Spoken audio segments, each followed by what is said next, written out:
Alright, how's everybody doing? I forgot to update the stream name. 1 second.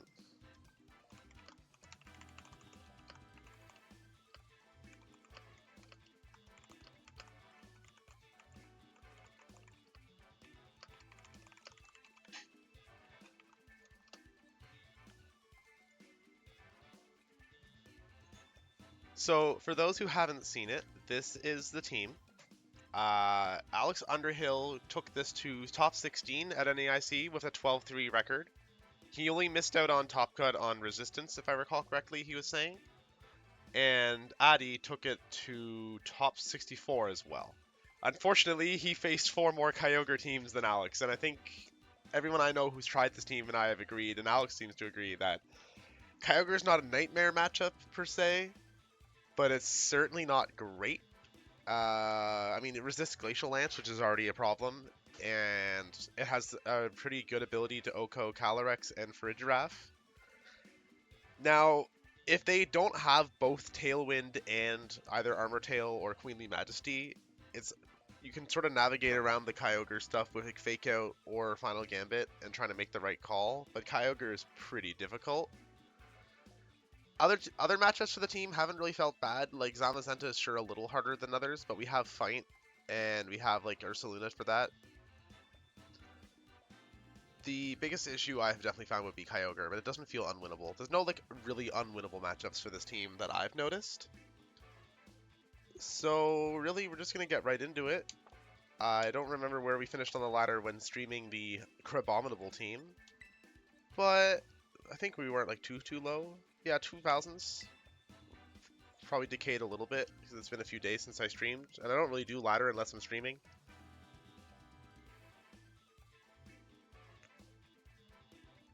Okay, no, we're still 2081. All right, well, let's just we're just gonna hop right in. Where's the team? There we go. As always, even though it's not my team, I still threw together a rental code for the version of it I'm using. I changed a couple of the EVs around to play with something. The spreads aren't like super top secret, but I still have the OTS linked in the pace instead. Okay, so we got another Smeargle Calyrex Enjoyer. Judging by the Clefairy, we're gonna be in kind of a rough spot if we Trick Room, because I think the Clefairy is probably gonna carry after you for like the Trick Room mirrors.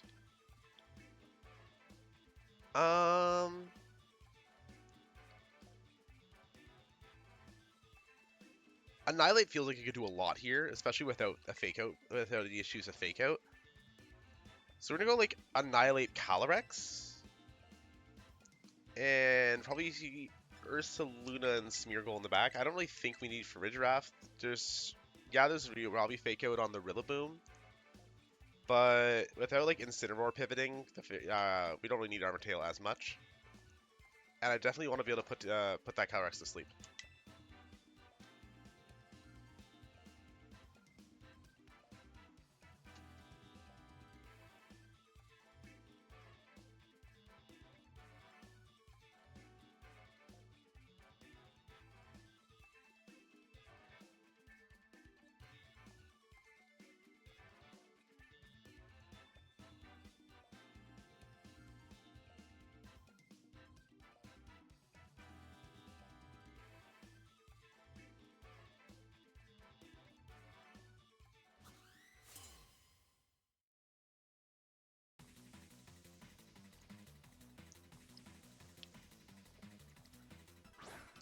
Okay, so we see an Urshifu and Calyrex.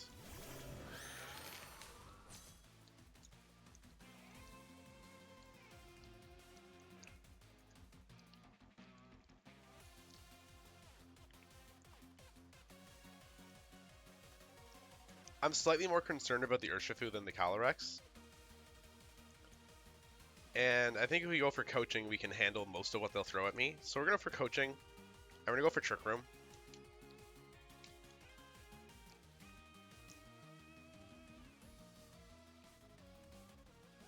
Yeah, protect from the Calyrex anyway.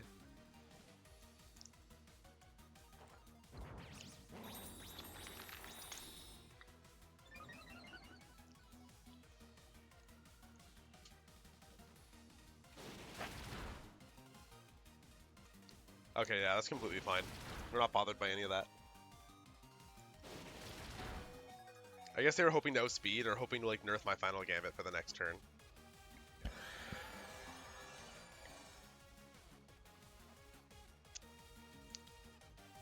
There's no major need to keep Annihilape alive for the rest of this game, so we're going to click coaching in case they don't attack it. And we are going to close combat the Calyrex, I think. No. No Glacial Lance. Urshifu probably hard switches here. Or Calyrex. Oh, so we see a Terra.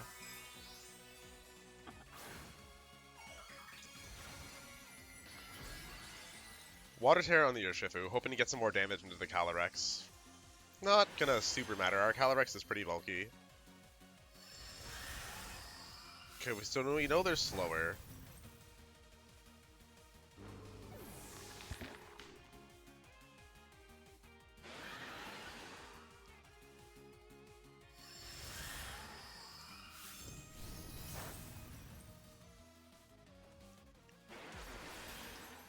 Okay, this shouldn't KO.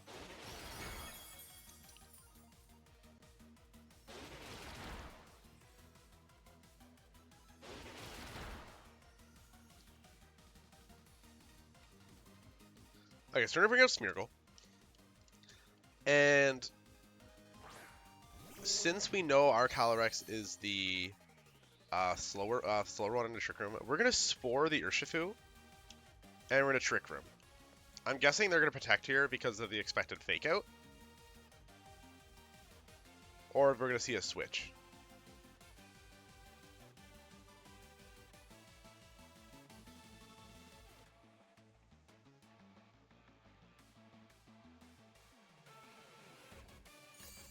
Oh, Urshifu has Detect too. It's not Scarfed. Okay.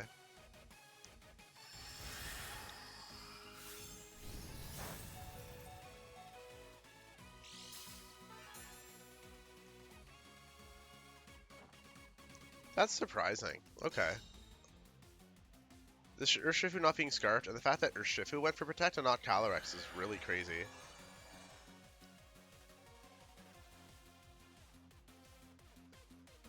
I don't think we can recover from this, unfortunately.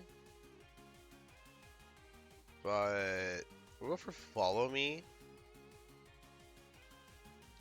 And close combat into the Urshifu. If Calyrex protects for whatever reason this turn, maybe. Nah, that's just going through.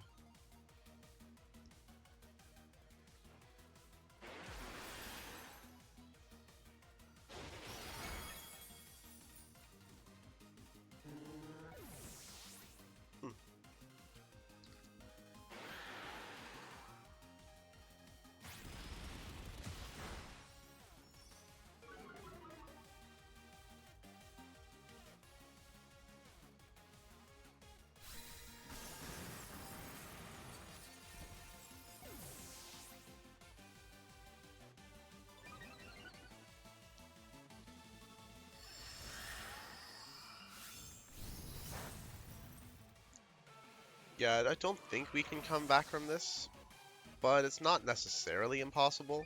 It depends really on whether they brought Rillaboom or not.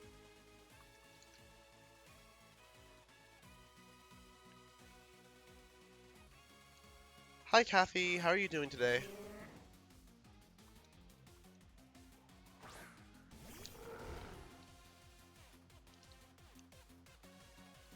So we're gonna Protect first before we do anything else. Expecting either a Fake Out or a Spore from that Smeargle.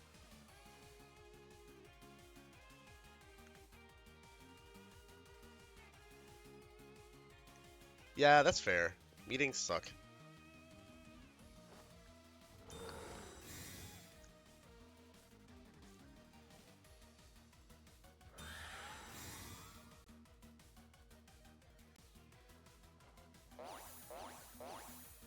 Well, that's horrifying.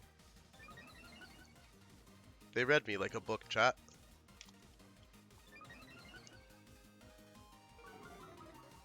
Our only hope is if Smeargle doesn't go for the Follow Me and goes for like a Wide Guard instead, but we're probably cooked. We need to connect with his Bloodmoon or we lose.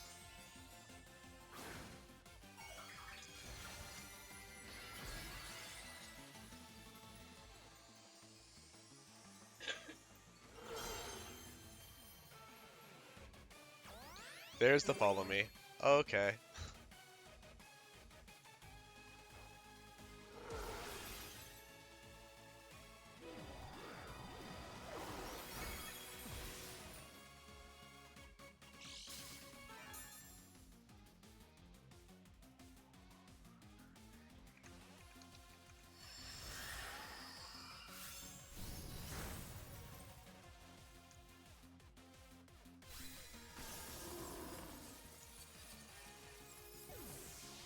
Well, that was well done for my opponent. I played around the obvious plays, and they played around me playing around the obvious plays.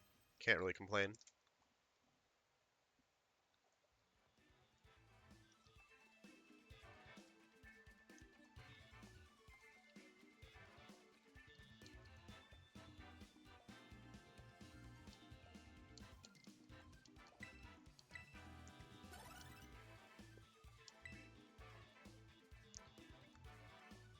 Let's go to Team Star music just to start, actually. I want to listen to Team Star. Oh no, we got stuck on this one. John Q. Oh my, Charizard. Okay.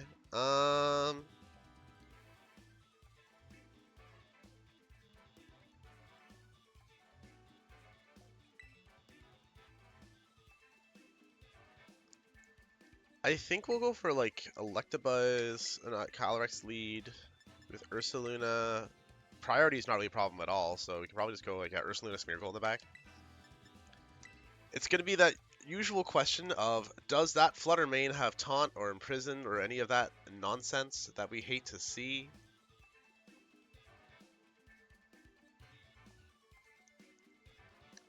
We'll give it a try.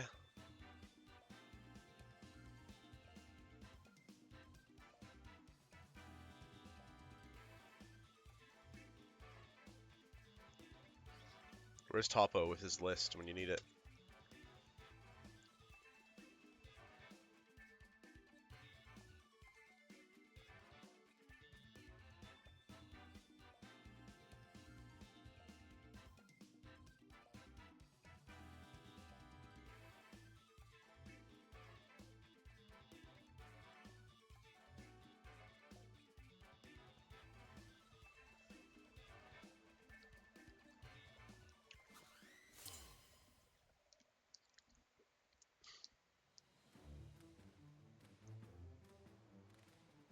Oh my god, those glasses and that hat. Okay, no Flutter.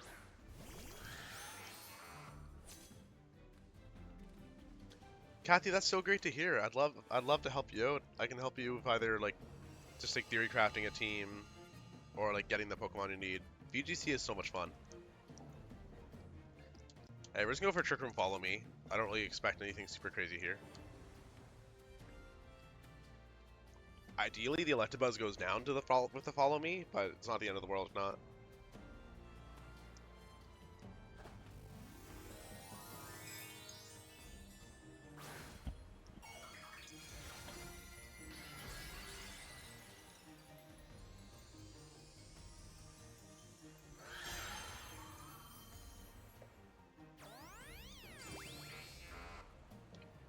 I love Electabuzz's cry. You don't get to hear it enough in the world because that's so cool.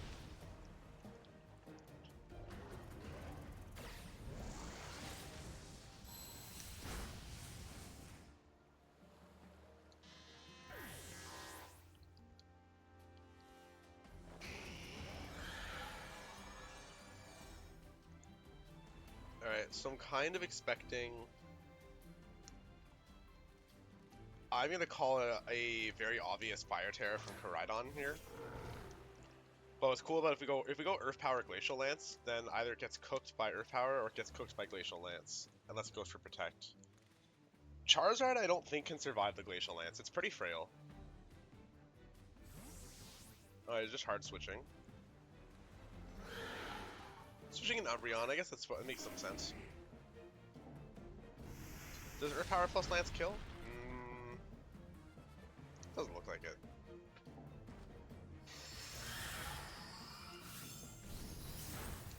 Oh, Charizard lives. Oh, and it's gonna die to its solar power too. That's so annoying.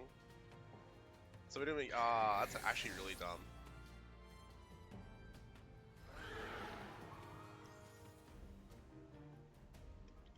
Okay, we got Raging Bolt.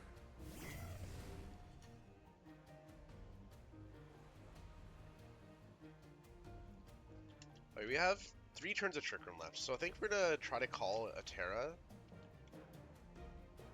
And actually, we're gonna Protect. And we're gonna Blood Moon the Raging Bolt. Because they can't Thunderclap Ursaluna. It's probably gonna be a Fairy Terra from the Bolt. And if Ursaluna going down to the Life Orb damage is fine, because then we can use Smeargle.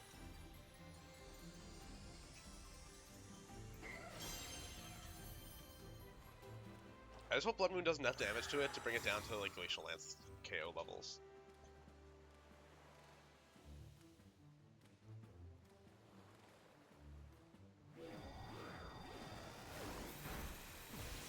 Ooh, that's tight. But I suppose what we can do instead is we can go Fake Out.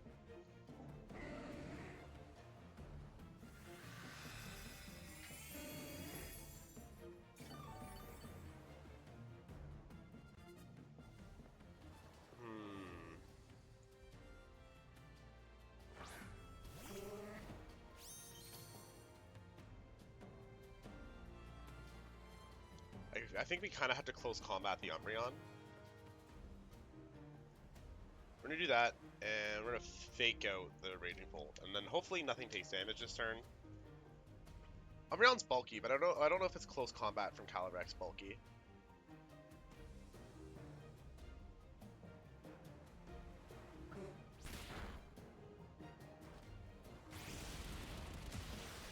Yeah, okay, perfect.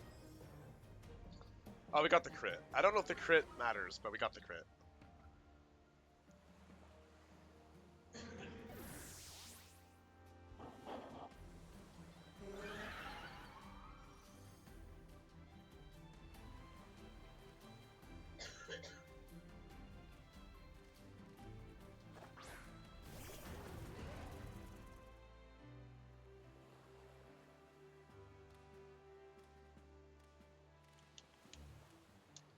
Okay, so the Bolt probably doesn't have Protect. Koraidon probably does. I think the safest play this turn is to actually not make use of Trick Room, and we're just gonna go Protect and Spore. Koraidon probably is protecting. Raging Bolt will, if it can, but oh, no Protect from Koraidon. Interesting.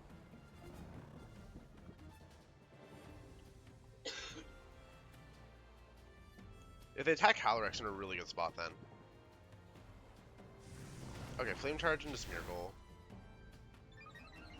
Doesn't bring it down to Sash, but it doesn't really matter. Okay, now there's no Sunlight. Glacial Lance should KO Koraidon here. Like, almost certainly. And then Raging Bolt, I'm not as positive, but we should be okay.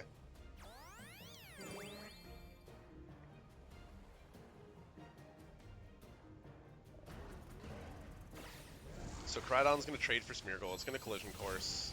Raging Bolt's gonna hopefully not wake up. Please, pretty please. Oh, that's so annoying. Oh well. I'm surprised my opponent attacked the last turn of Trick Room. They played around something.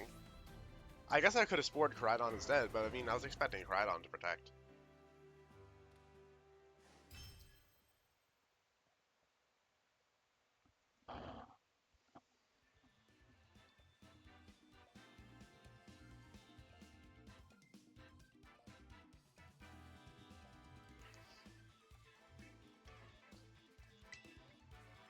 Because I think if I went for Follow Me and Raging Bolt lived the Glacial Lance, even if Koraidon didn't Protect, if Raging Bolt lived the Protect, or lived the Glacial Lance, then it would have been a faster Raging Bolt in front of my Calyrex that's just going to Draco Meteor like that anyway.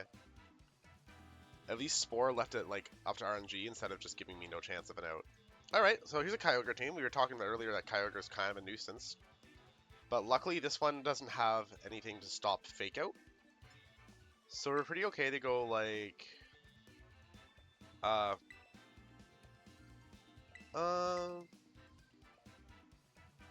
we'll go Calyrex, Smeargle, Ursaluna, and Electabuzz in the back for the Amoonguss.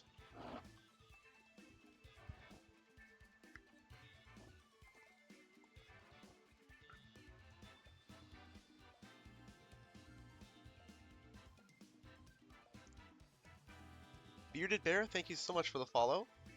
Thanks for stopping by.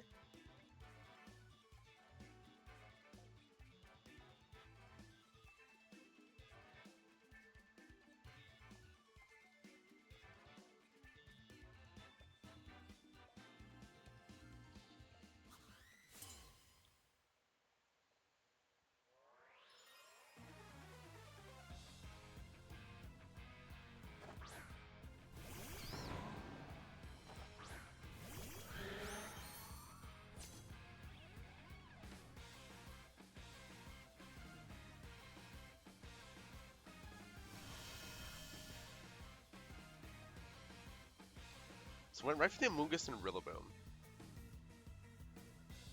Oh, Shatter Time, thank you so much for the raid. How are you doing today, buddy? Joey, thank you for the follow.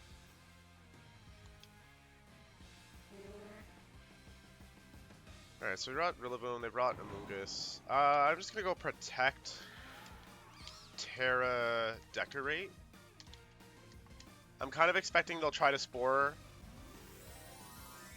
one of my Pokemon, and they'll probably go like they might go Fake Out into Smeargle, but it doesn't change a whole lot if they do because they still can't Spore me this turn.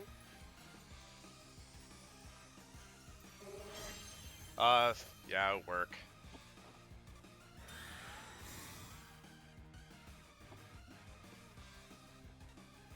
Stream's going okay.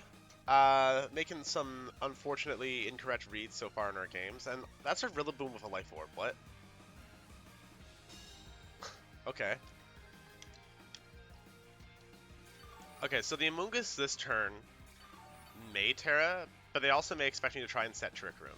So I think this... We're going to go for Glacial Lance and Decorate, because at worst we get a +2 Calyrex that's sleeping, I think. Okay, so no KO is going to come to the Calyrex, and there's no Terra from the Amoonguss.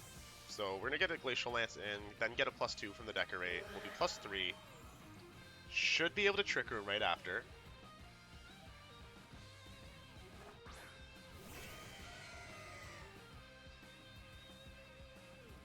That is like the one thing we didn't want to see.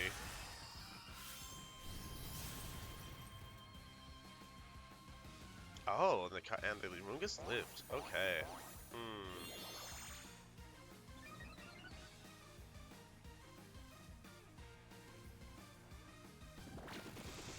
Yeah, that's gonna be rough. I think our only hope is hoping that Kyogre goes for a Pulse and misses, or with Water Spout. If they Ice Beam Smeargle, we're pretty much donezo. No, I mean, we could possibly live something if they do. We're gonna go for Protect.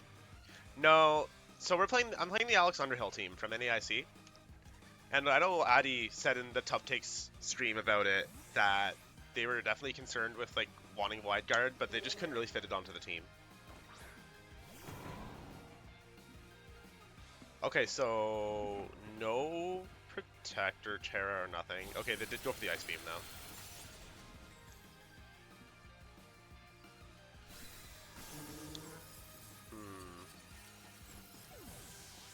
It's not impossible that we get out of this, but it's not in a good spot.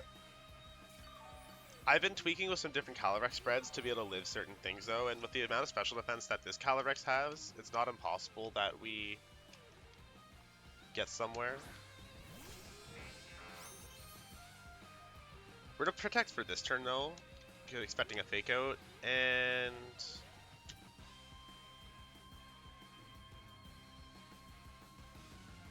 I guess fainting the Kyogre makes the most sense, just in case it goes for Water Spout and trying to reduce the Water Spout damage slightly.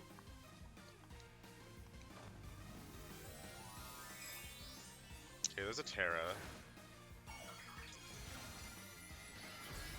Oh boy. It's over, chat. Yeah, Buzz has Vital Spirit. And we're still asleep anyway.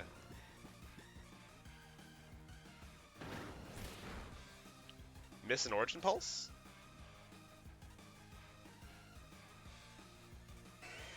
Nope. Hey, King Cold Wave. Yeah, the team's really, really fun.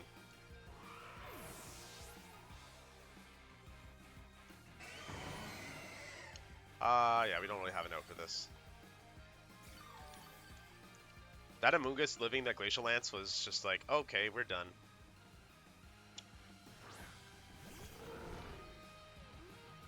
I suppose...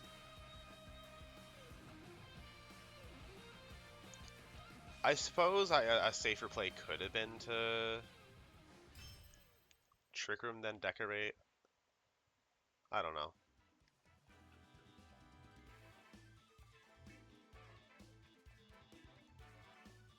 I didn't expect them to lead Amoonguss Rillaboom, that's for sure. That's sort of a game one. Yes, but the difference is by going for Trick Room, I would have been spored before the turn I clicked before Trick Room attempted to happen. So I would have already had a sleep turn used. So there's actually a chance of waking up the turn after. Whereas like the turn out, because I didn't have a chance of waking up that turn the Kyogre killed Smeargle, I had no chance.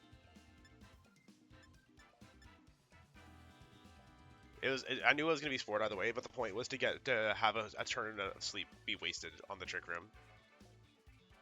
Anyway, this is Gigasqueeze. Gigasqueeze is not really that great in Scarlet and Violet, so I mean, we might get got, but I don't really think so. We don't even need Smeargle for this. We'll just bring the squad. Like, we don't need like the follow me shenanigans. We'll just bring the Annihilape, the Calyrex. We got Farigiraf in the back for fake outs.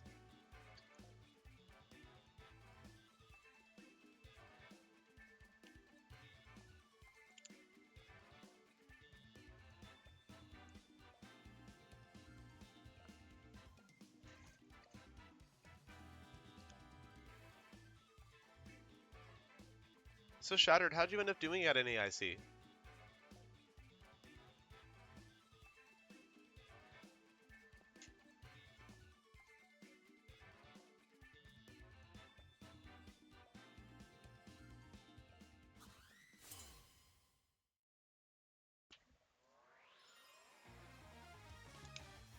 Fair enough.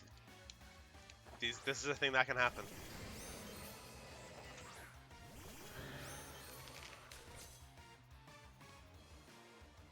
Okay, chat. One of them is obviously going to protect, if not both. I think the play is to go for Terra Fire Trick Room, and we're going to try and Final Gambit the Regigigas, because we don't actually care about Weezing that much, and my opponent might not know this. Weezing can't turn off as one. Oh, geez, that's terrible, buddy. I'm sorry to hear. In Vancouver, I had really bad RNG similarly. My run for day 2 was ruined by game 2 and 3, both double crits on turn 1 from my opponent. So they led Ogre and Glamora, Ogerpon and Glamora both games. And game one I won, and they adjusted with the Ogerpon and Glamora. Game 2, they crit Indeedee with the Meteor Beam from Glamora, so through the Psychic Seed. And then the Ogerpon crits Armor Rouge with the Ivy Cudgel, which it actually usually needs the crit to kill Armor Rouge with the defense investment I was running. So then the same thing happened in game 3, and then my friends came up to me and asked like, "Oh, hey Ruby, how's how's your round 5?" And I honestly just started crying. Rice, no, how you doing, buddy? no need to be sorry at all. Okay, so that Incineroar has ability shield, but we're just gonna go for a close combat into the Incineroar.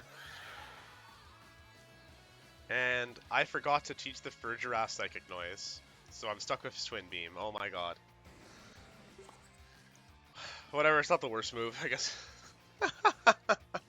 This Farigiraf has Twin Beam for the rest of the stream. Okay. That's just the thing. We're gonna Helping Hand Calyrex, I guess. Oh, hi, Soon.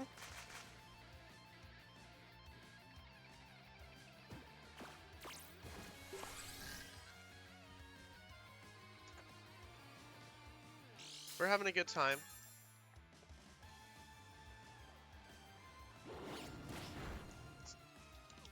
So how mad is my opponent gonna be when I get the boost from As1 here?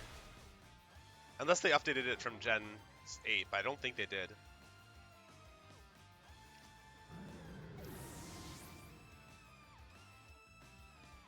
Yeah. Yeah, I thought so. Yeah, because the way neutralizing gas, gastro acid, all that stuff works, none of them can turn off abilities that are like, quote unquote, like form setting.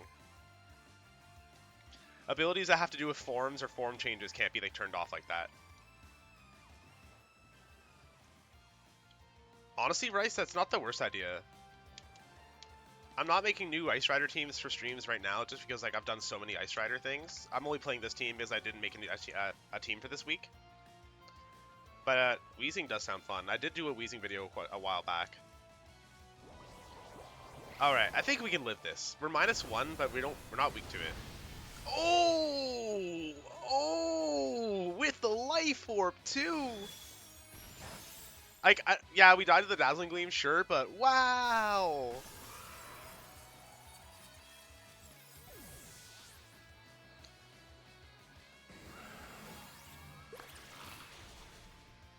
We can't even Oko the Weezing, that's a shame. Okay, so...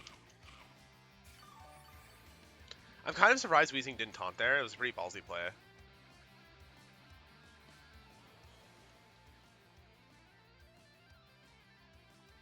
I think...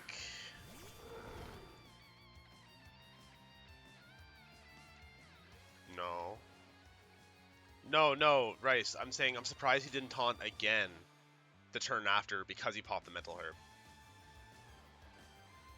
Because if I had went for Protect Trick Room, it would have been incredibly free that turn if he didn't have taunt. Because the Calyrex can't Oko for a draft. Like, a Calyrex can't do it without a boost. Now, I don't know what that Calyrex is packing, but with Life Orb, it's probably not Pollen Puff. I think we're safe to Bloodmoon the Calyrex and try to Trick Room in case... Yeah, fuck it. Shadow Calyrex can Oko a lot of things, but the problem is its strongest move is Astral Barrage, and they can't Astral Barrage the Farigiraf.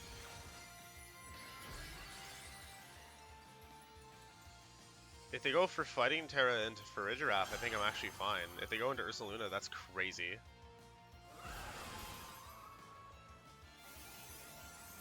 My opponent has no fear.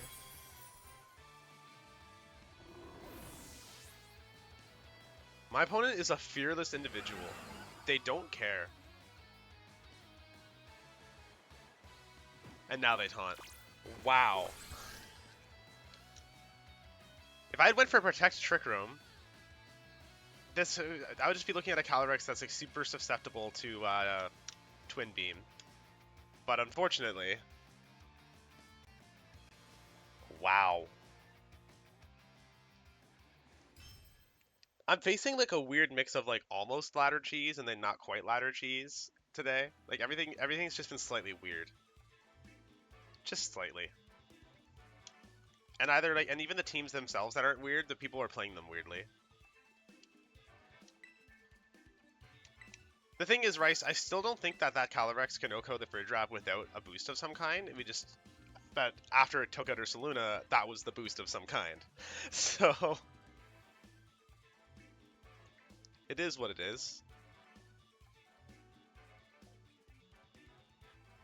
Especially because, despite the fact that this team occasionally wants to like decorate it, this Farigiraf is still like pretty much max bulk. It's like cranked way up in the defense department, so it can survive a surging strikes in the rain, and then it's just like really high HP and special defense still as well.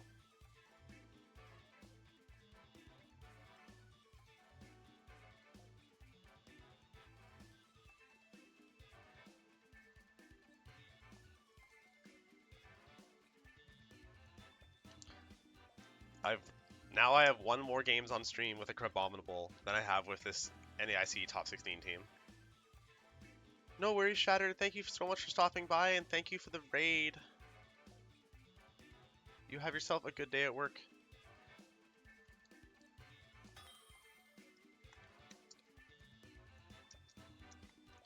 Esteban. What do you have? Okay, so that's an imprisoned Indeedee. And I know exactly how we're going to play this game. I should lead for a draft, and then we'll have Ursa and Calyrex in the back. We'll start defensively, and then pivot, and then just go right into the offense.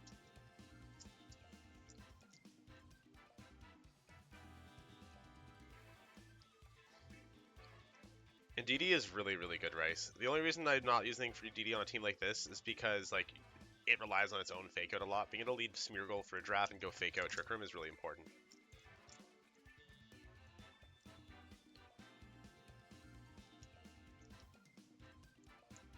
Though, as much as I do enjoy the Electabuzz, I actually have been debating changing up the team a little bit. I've been debating maybe going for, like, Safety Goggles Uproar on for a draft as our, like, anti-sleep Pokemon. So we can roll our anti-sleep back into, like, the for draft slot like I used to. And I'm thinking about replacing Electabuzz with a different Follow Me user. Because, like, going Uproar to stop sleep is a little more productive than going Follow Me, right? Because, like, you're getting some damage in, too. But I guess the Electabuzz is useful for these situations. But Mouse Hold would give us Friend Guard. And with Friend Guard, I think we can survive a lot more Kyogre stuff.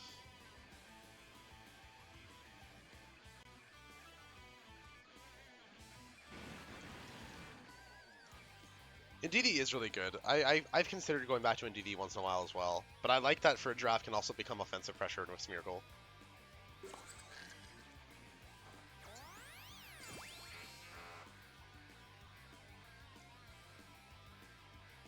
Tangerine, thank you so much for the follow.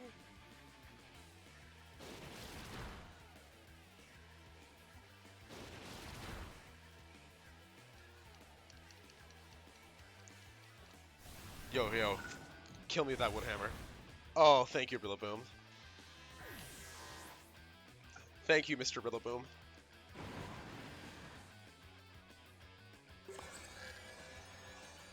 Groupon is really good. I think the next time I try a Torkoal team in this meta, I'm going to do Groupon it on it. I don't know if I'm ever going to consider Torkoal from a serious point again, like for Worlds or anything, but I still like it for ladder. I used Brute Bonnet in the first team I ever hit rank 1 with, in Reg B.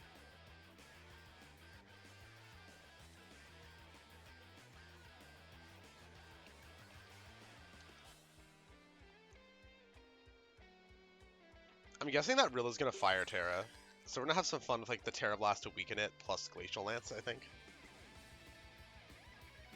Yeah, let's go for that. And then if they don't Terra, the Glacial Lance just KOs it anyway. Oh yeah, they just go with the hard switch. That's fine.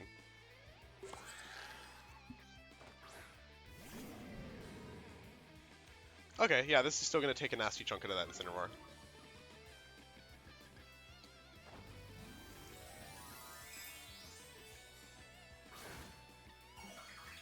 No, for exactly, and it gives you Spore as well, and Spore is just like such a hot commodity in this format. I mean, why else is every Kyogre, every Zamazenta, like they're all going Grass Terra?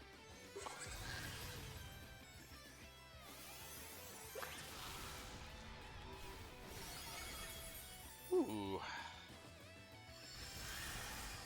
This Lance doesn't KO it, but does it bring it low enough that the next one does? Our Surging Strikes does pretty much peanuts.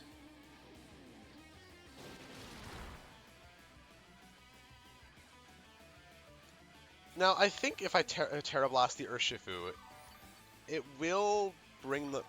I think it'll bring it low enough that it dies to Glacial Lance. Rice, I was defending Brute Bonnet in my Discord. You saw that. I love Brute Bonnet.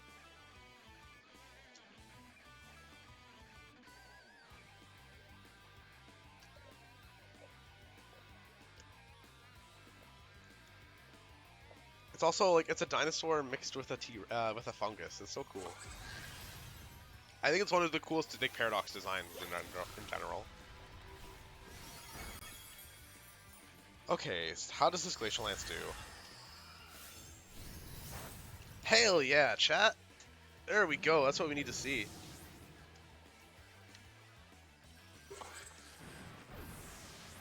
Also, Sucker Punch is just really good to have in this format, because a lot of Calyrexes have been way too comfortable not running for a Giraffe or DD, like Calyrex Shadow Rider.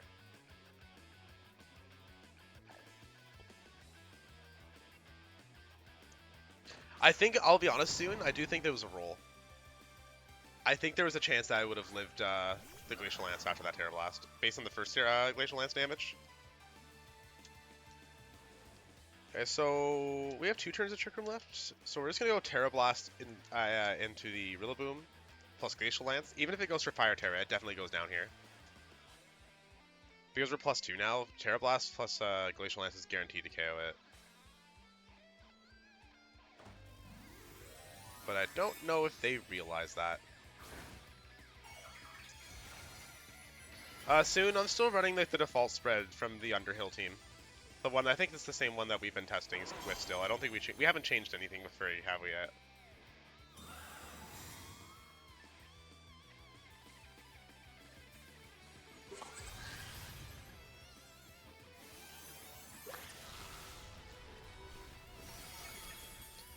Okay, I think Glacial Lance kills here at +2.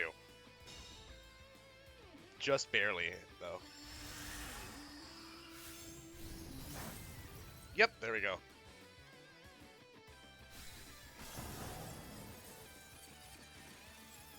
See, what's so great about Farigiraf next to Calyrex in these situations, or Ursaluna next to Calyrex, nothing in the game can resist ice and ground together without having Levitate.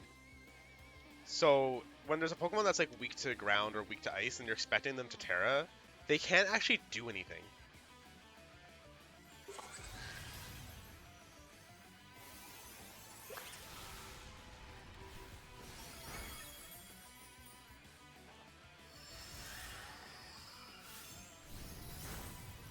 That's what we like to see. Winning with Trick Room as God intended.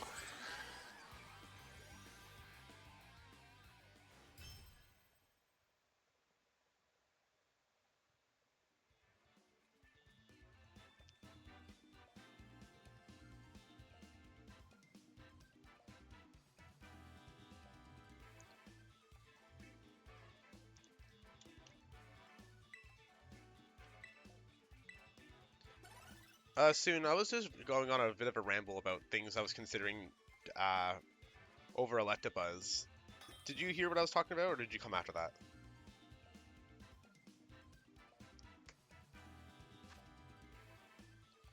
Okay, so I know we're keeping most of our actual serious worlds considerations like secret, you and I, but this is something I was like spitballing about the team in general that I think like wouldn't have to be a top secret thing.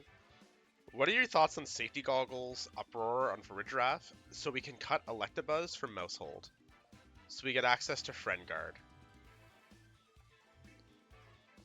Then we wouldn't need to waste a slot on a Wide Guard user, but also like can actually survive a Water Spout.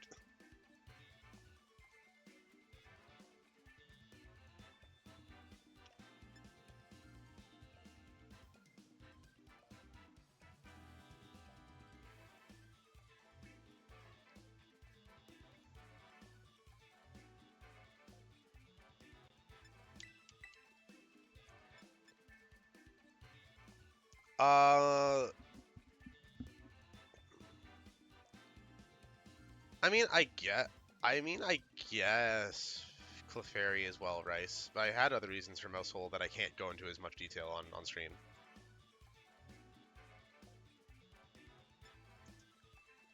Soon, you should also definitely be considering Electabuzz against like certain wide guard matchups. Actually, I also like it for this one.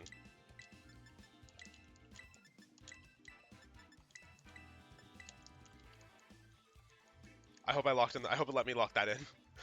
I was rambling too much and forgot to lock in the team, but I think I'm fine. Yeah, because Electabuzz plus Farigiraf is an unbeatable lead for them Rhydon teams, for example.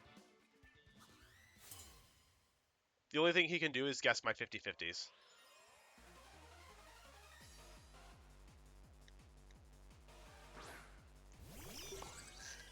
Raichu and Farigiraf? We don't care about that at all, do we? I think that's just Trick Room Taunt.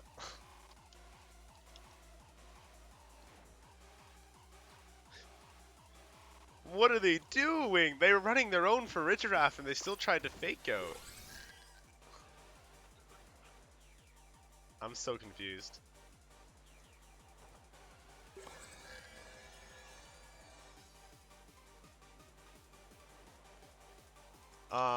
We're just gonna get some Terrablastic chip damage into the Raichu, and we're gonna Volt Switch, because that Farigiraf's not really doing anything to us right now.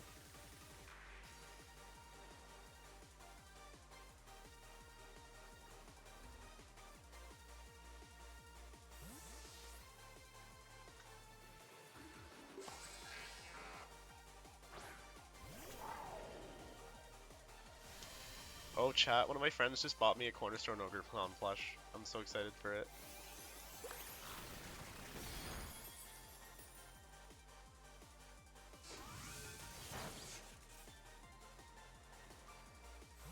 Yo, how funny is it gonna... I'm gonna bring out Ursaluna. And how funny is it gonna be if they try to Volt Switch into the Electabuzz with Raichu for whatever reason? Because I'm pretty sure this Raichu runs Volt Switch. Encore. Okay, that works too.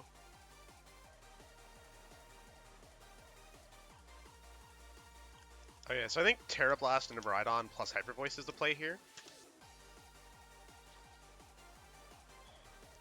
Is there a Screamtail plush, Rice? I forget which one's got a plush already. I know there's Fluttermane and Shenpao and Slitherwing.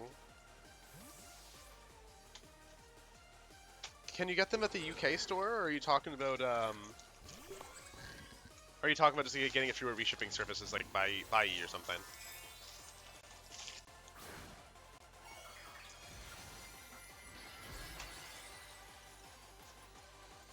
Oh my god, Soon, that's so funny.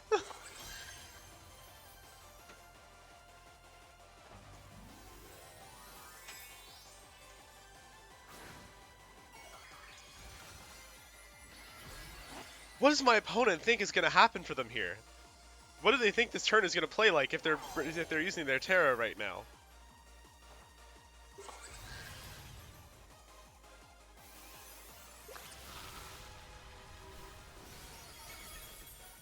That did way less than I expected. But as long as they don't go Draco, like... Oh my god, that's so funny. Alright, now we can just go Helping Hand Hyper Voice. Bloodmoon Ursaluna is basically an extra restricted. It's such a ridiculous Pokemon.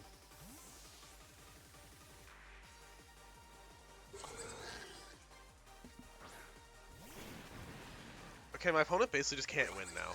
Because by the time the Rhydon comes back out, we'll have Follow Me back on the field if we need it, and then we have ground types for Discharge. Never mind, we just Oko the Urshifu with Hyper Voice anyway. I'm sitting here planning out strategies for if my opponent has a small chance at winning, and it turns out we just sort of Oko everything.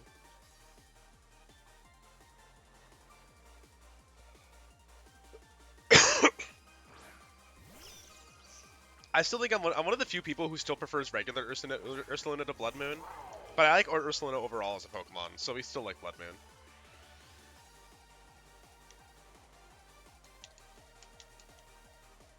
No, Bloodmoon is so busted, Race.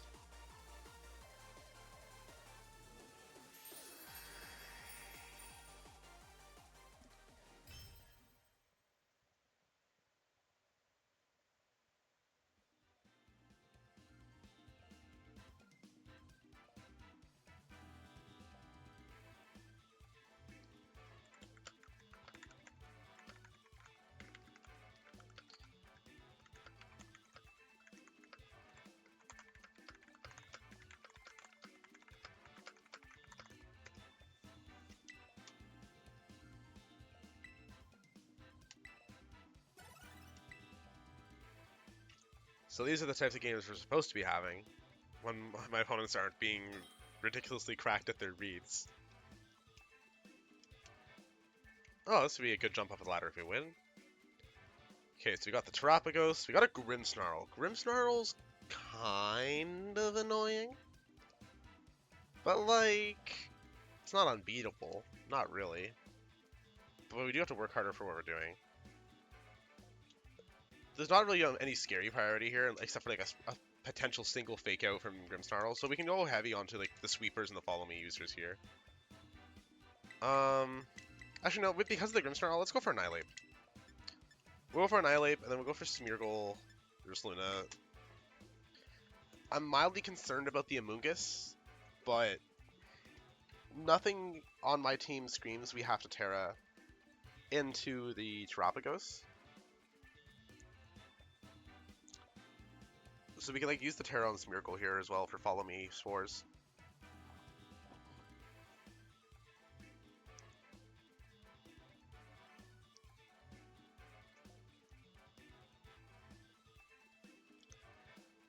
Yeah, I don't know where Tom is, Rice. Tom's been he's been taking a little bit of a break from the BGC community. He's been having a bit of a, I think his work's been bugging him, and it's making him feel worse about his losses and stuff. He's like semi-active in my like private Discord, just like socially, but he hasn't been talking like Pokemon stuff much for a little while. He says he's gonna be back at it like around Reg H or closer to Worlds at least.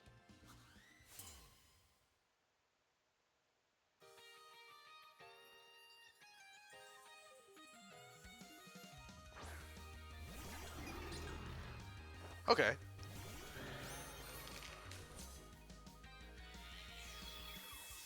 So, I'm expecting the Terapagos is going to protect, because this is probably like a protect leftovers combine type of set, especially with the Grimmsnarl screens. I'm seeing that protect like a mile away. So we're just going to go for a Glacial Lance coaching. And possibly, we might not even have to set Trick Room this game. If we do enough damage after these first couple Glacial Lances, especially with the coaching boosts, we can probably ignore Terapagos pretty well.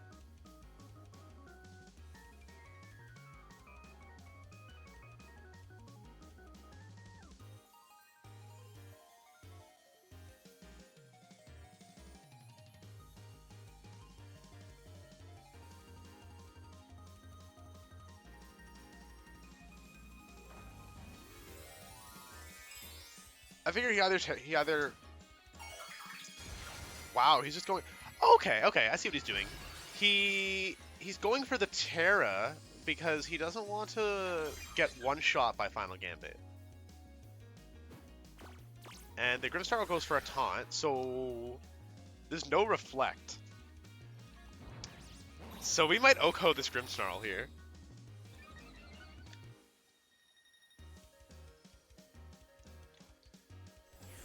Oh, Meteor Beam on Terapagos is so annoying.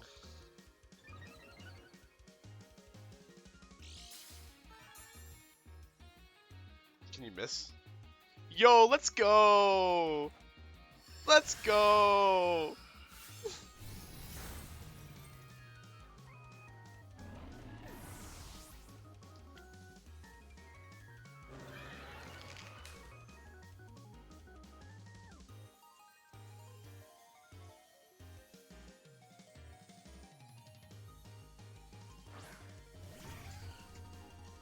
Hi, Florian. Yeah. You just came in time to see me having plot armor like I did in Vancouver. They're Terra Fire now. Actually, ooh. I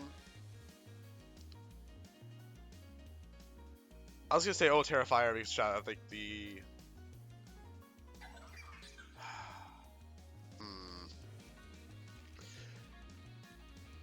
Do you just double switch?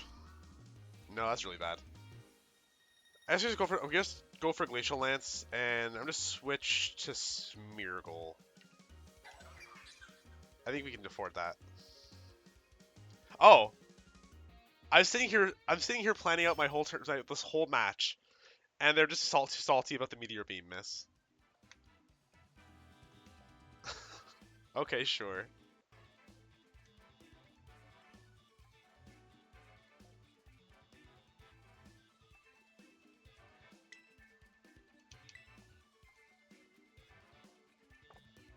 Alright, I'm getting dangerously close to my next ad roll, so I'm going to run an ad really quick. I appreciate everybody who's sticking around. I'm just going to run a couple minutes of ads while I fill my water bottle. And honestly, Florian, thank you for reminding me that Rice is in fact the Rice president, even though it's right in his name. We gotta put his office in the stream.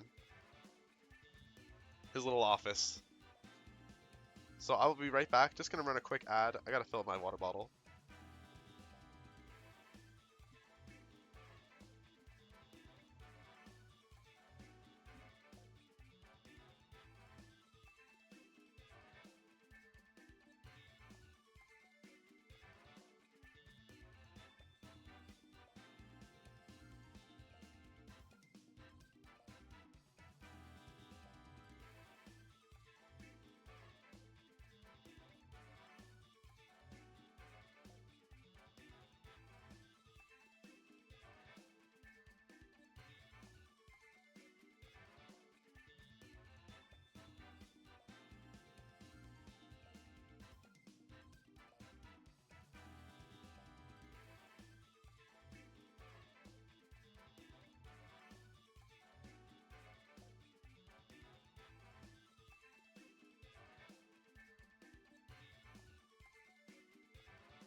Okay, the ad's almost over, so we'll go ahead and start looking for a match at least, since there's a few subscribers in chat who are still waiting around.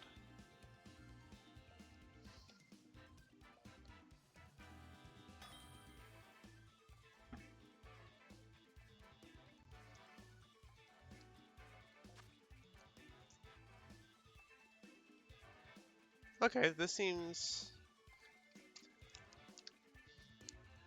like something that'll be pretty easy. I'm not concerned about fake outs. Don't care about taunts because we have follow me. So I think we can do this all pretty cleanly. Like Underhill said in the video about the team. I don't know if any of you guys watched the Tub Takes video about this team. He said the games he felt were the team where was at its best were the games that he could bring like Calyrex, Electabuzz, Smeargle, Ursaluna in some combination of that order. The teams that you don't need to rely on like Annihilape and Farigiraf to jam up your opponents tend to be the best ones for you to beat. So, because there's a Farigiraf, I doubt they both have Imprison. So I think we're good to go... Yeah, we'll go for the Fire Terror in case of Shadow Ball. In case of, like, Helping Hand, Choice Spec Shadow Ball or some crazy thing like that. And I go for a Taunt into the Farigiraf so it can't Imprison or turn off Trick Room itself. I feel like they wouldn't lead the Farigiraf if it didn't have the answer, because like they could bluff way better with just Flutter and not having Farigiraf.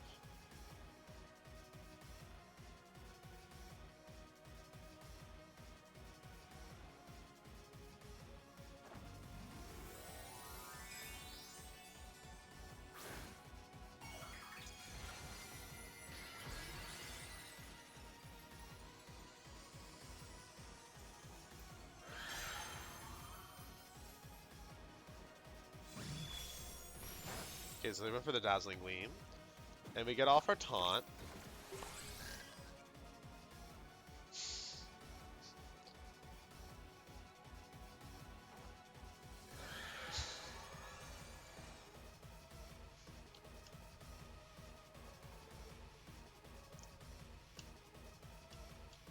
So yeah, they tried to do the funny things. Imprison. So now we're pretty cleanly able to Glacial Lance, and we're gonna Volt Switch into the Farigiraf for a clean pivot into Smeargle. We don't want to hard switch in case of like... Oh my god! 2 games in a row that somebody couldn't handle being just beat. Also, for anybody wondering, Gay for Prague is my wife Kasha. She's the best. She normally doesn't watch my streams because she'll be sleeping or at work. But she's right behind me on her computer right now.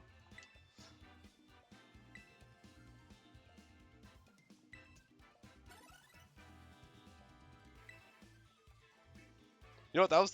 That's just the last 2 battles were a waste of perfectly good songs. So we're gonna listen to Nimona 2 again, and then we're gonna listen to AI Professor again because those songs were completely wasted on one-turn games.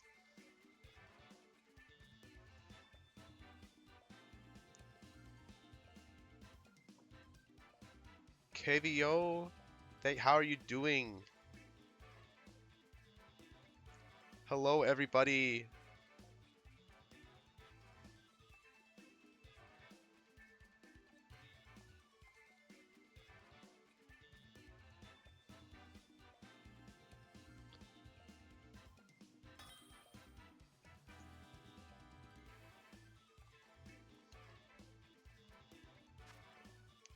Oh my god, a Ho-Oh.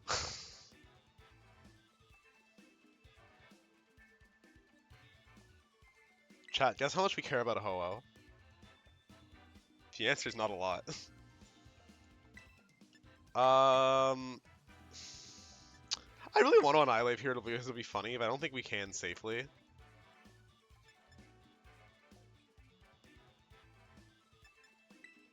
I think we'll do the Electabuzz, Smeargle. I guess we don't really need to worry about priority that much, so yeah, we'll do this.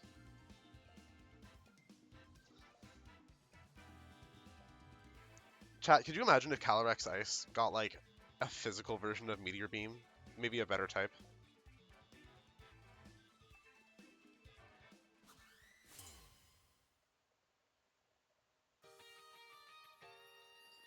Make like a ground move called Power Stomp or something. Like 120 base power, charge gives you a physical attack boost. Or better yet, give you a special attack, special defense boost or something even better.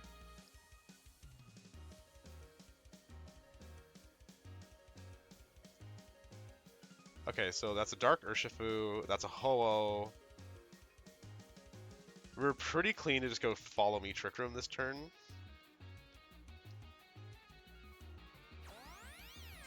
Hopefully Electabuzz goes down.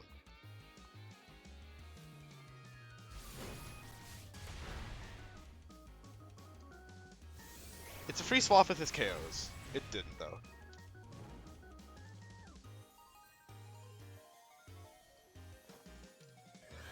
So, I'm guessing one or both of them will protect, or they'll go for a switch. So, we're gonna Fire Terra because of the Ho-Oh, in case the Ho-Oh doesn't protect. But we're gonna go Feint and Close Combat into Urshifu.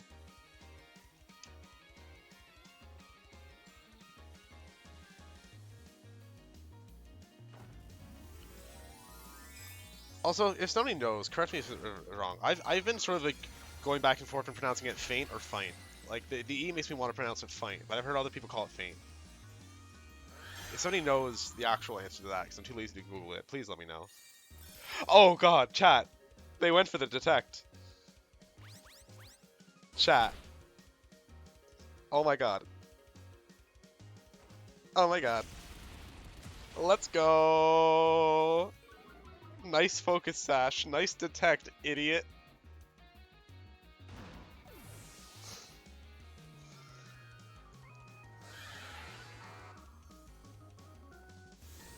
And we don't care about no Sacred Fire. Ugh.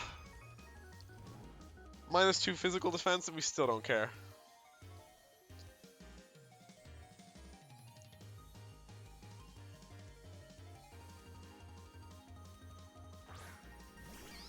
Drift Marcon, thanks for letting me know.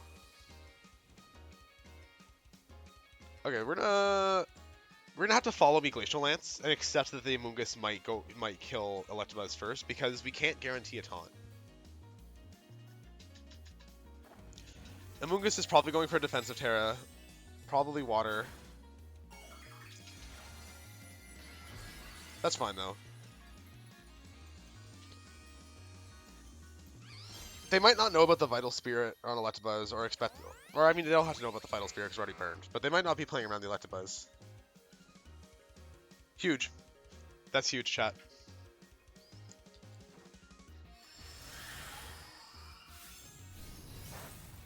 Awesome. Okay. Ho-Oh's wasting a turn going for Recover. Doesn't really matter.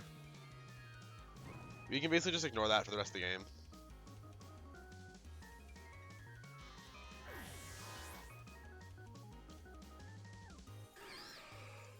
So we're going to go for Smeargle.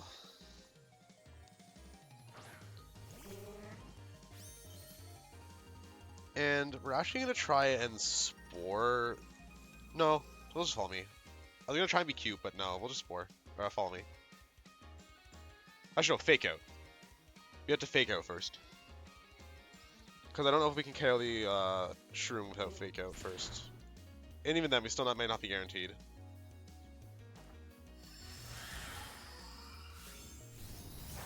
Okay, perfect. Awesome, awesome, awesome, awesome. Oh, we got a crit? I am the main character. Of course I get the crits. Our first couple of games were warn us, and now we're just going to smash our way up the ladder.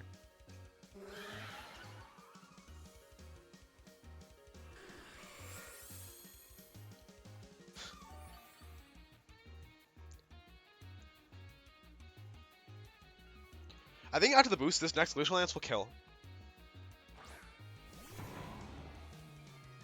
I don't care about Fake Out.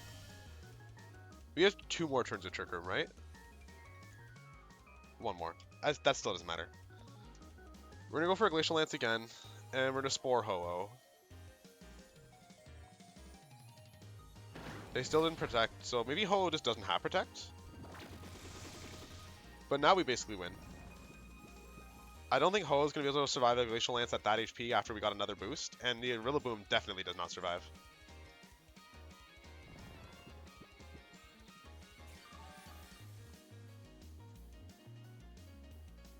This team is so great.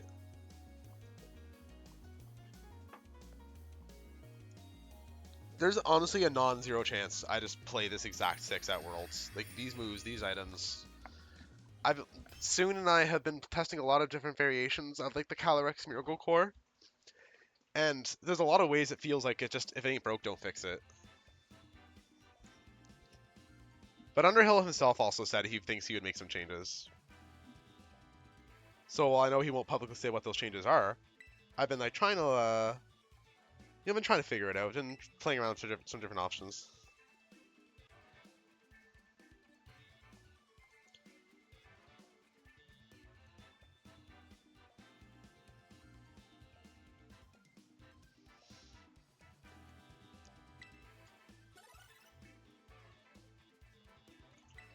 I don't know if that's still the case, Rice, because like Terra Fire is definitely the objectively best Calyrex Terra, I think. You can make case arguments for other ones in other situations, but so many Incineroars are packing Wisp now. Like, it's really nice to just not give a shit about Wisp.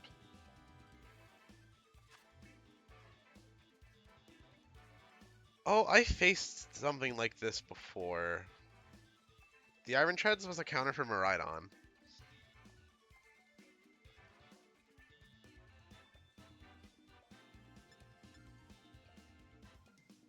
I think we're gonna have to go like Farigiraf, Smeargle, and then like Ursa Cali in the back.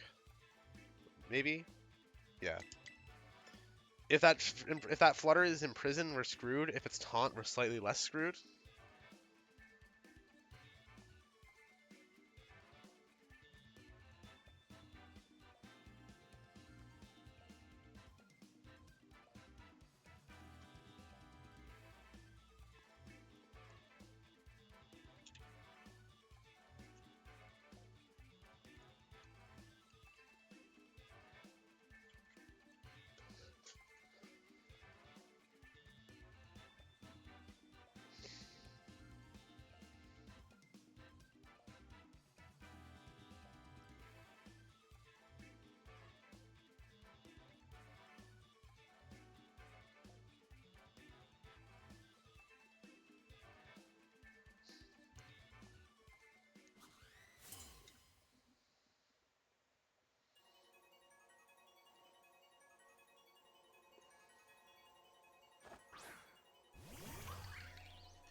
Does anybody else ever notice that when it comes to rank battles, whenever you see like the reliable partner or the great friend or like the treasure hunter as titles, you can almost always guess that it's the um you can almost always guess that it's like a Pokemon that can't have like other titles. Like it's Ogerpon or Calyrex or Miraidon, etc. Anyway, if that Flutter has it, the Flutter has it. There's not really a whole lot we can do. We're gonna try and spore the Flutter though in case it has it.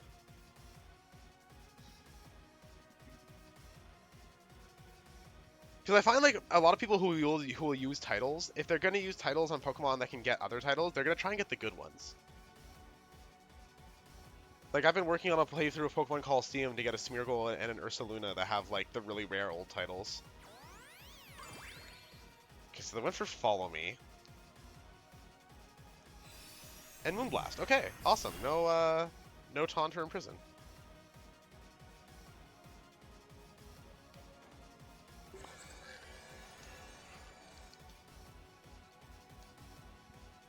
I think my opponent's just gonna like follow me and attack again, so we're just gonna go hard into like switch to Ursaluna, switch to Calyrex. They're not gonna throw a Shadow Ball at Smeargle, so Calyrex is a pretty safe switch in there. If they double into one of those slots, it's not even the end of the world, because Ursaluna and Calyrex can both kind of solo this team.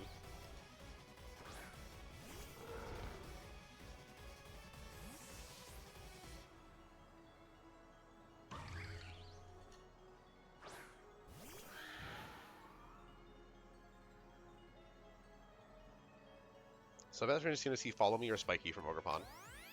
There's the Follow Me. And a Moonblast. Okay, so it must be... No, yeah, I was about to say it must be Specs Flutter, but no, it is Booster. So it's probably gonna... One or both of them are probably gonna protect here, but we're pretty clean to just start going into the double spread moves. There's not a whole lot of downside to me if they double protect, because it just wastes one of their turns, and we'll do the same thing next turn. And there's no safe option for them besides double protect. I think a lot of my opponents tend to overthink how they want to play around Trick Room and stuff. They're like, oh man, I should protect with this Pokemon, not this one. It's like, no, I'm doubling in with the spread moves. That is, the double protect, as much as it seems like a bad play sometimes, that was absolutely the only good play for them. There's no safe switch in, there's no nothing else.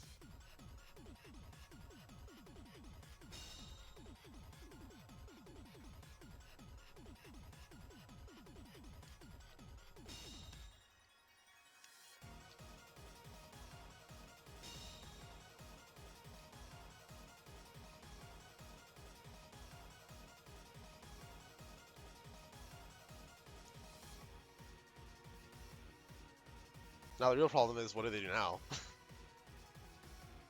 Do they go for a double protect again? Do they go for a triple double protect and just try to stall the Trick Room now? Like, something's going down this turn. And something's very likely giving Calyrex a boost.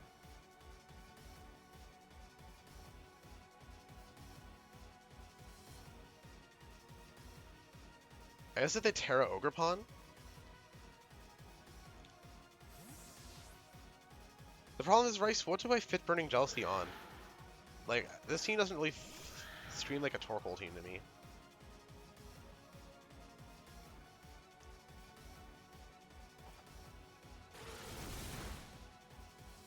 Okay, so our Calyrex is going to get a pretty free boost this turn.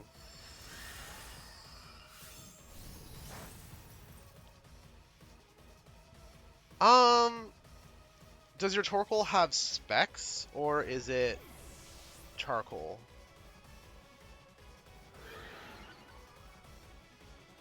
I assume this would be replacing Heat Wave, right?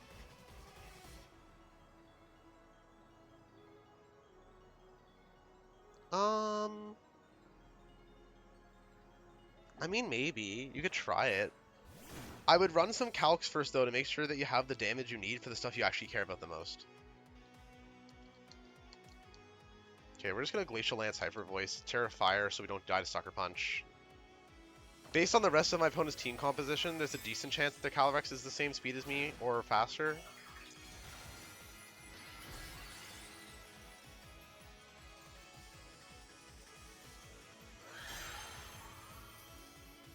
Yeah, I would just make sure, Rice, that you're not missing any crucial KOs if you make that change.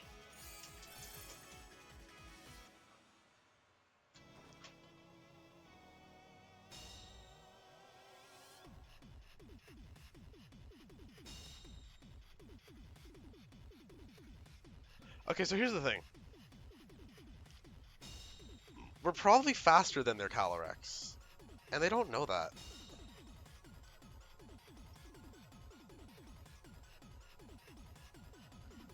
So I think the play is we're going to switch Ursaluna in for Smeargle, and we're going to go for the Glacial Lance. Actually,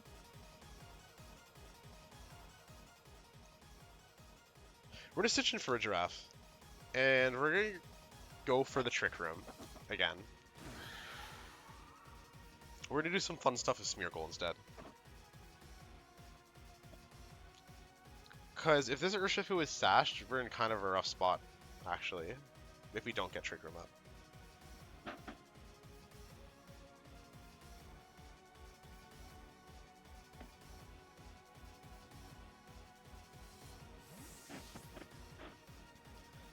Also, most Amazenta's rice tend to be Grass Terra, so if you just throw a Weather Ball at it, you're usually fine.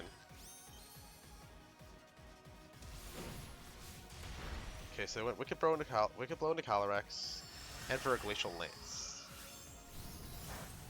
I debated Protect Trick Room, which we now know would have been safe, but it's always better to play it safe in these situations.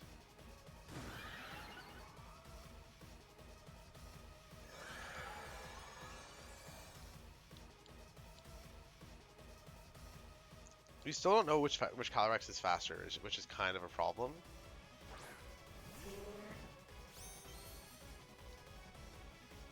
I think we're to see a Protect from the Urshifu. Maybe not from the Calyrex though. So we're gonna Spore and we're gonna Glacial Lance. We're gonna Spore and we're gonna Protect actually.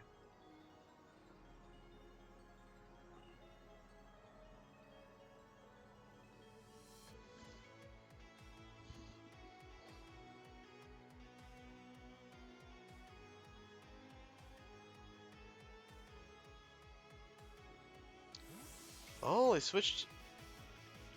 Okay, so they switched Calyrex. Okay. That's fine though. Because if Urshifu protects here, we don't have to worry about the game of like which is faster. Yeah.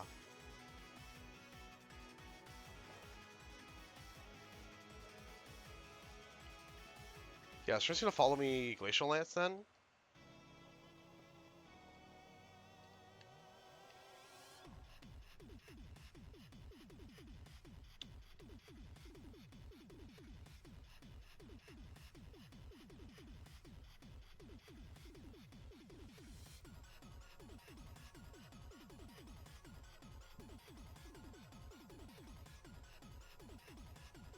Not sure what their best play is. I mean, if they double into the Smeargle and the Urshifu is sashed, it can be kind of annoying, but I think we can survive a Wicked Blow.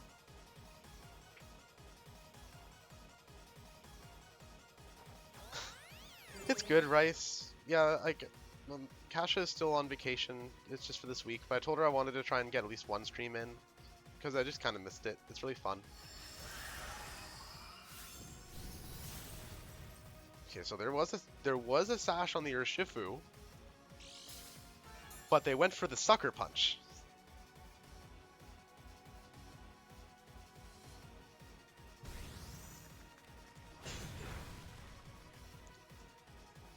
So I think now, yeah, if we just go follow me Glacial Lance is probably the play. But I was about to be cheeky. We're still at the point that I can afford to waste Glacial Lances.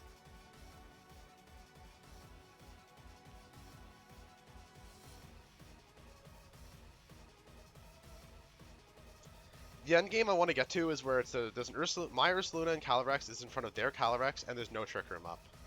The Calyrex will have to decide between High Horsepower and Glacial Lance, but Glacial Lance won't be able to kill my Calyrex, and if they High Horsepower my Calyrex, then they will go into, then the Ursaluna will kill it. So the goal is to kill both of these two before Trick Room is done. I think my opponent might just be starting to realize that it's not... Okay, so Urshifu didn't protect.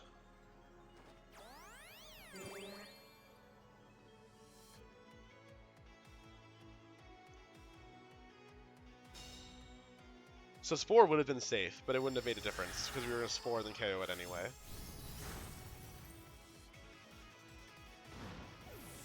Now I believe Follow Me Glacial Lance wins us the game, regardless of whether we're slower or faster, because Glacial Lance won't KO Calyrex.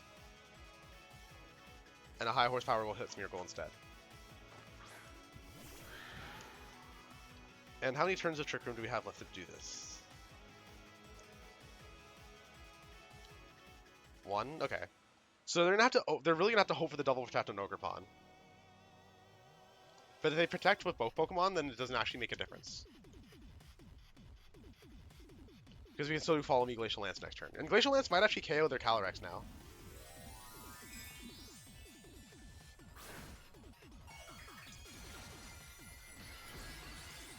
The Water Terra doesn't make any difference at all. Like, they still resist Glacial Lance either way. So, who is faster?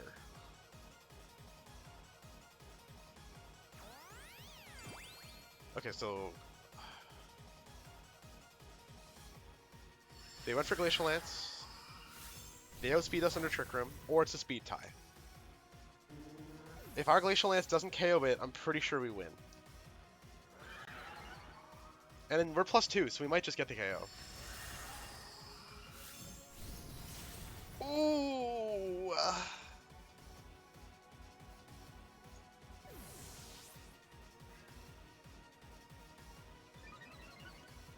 Alright, so, like I said, it's either a speed tie or we outspeed it. But now that they're +1, we might not survive the Glacial Lance. So if it's a speed tie and they outspeed...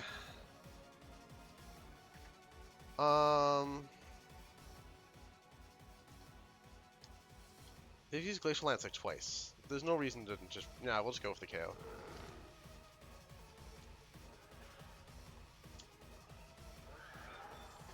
And we outspeed and kill. That was a tough one. That was a really complicated game. But I like Trick Room Mirrors a lot. I love playing the game of like, okay, I'm going to use Trick Room for my advantage, but I'm not going to let you use it against me. And like turn it off. Right, so what happened was the turn... Trick Room Mirrors are, I think, one of the most fun displays of skill you can have in VGC. I used to play Control Mirrors in Magic the Gathering as well. I like mirror matches. If you're playing a deck in a card game or a team in Pokemon that plays weirdly like this, I love the mirror match because you have all these tools that are useless, and it comes down to like pure display of how to use what the stuff, like the useful things. Like in Trick Room Mirrors, right? Like you have a Torkoal, they have a Torkoal, trying to control when Trick Room goes up or goes down. So like you have your Torkoal when the Trick Room is up, or they stuff like that. It's really fun.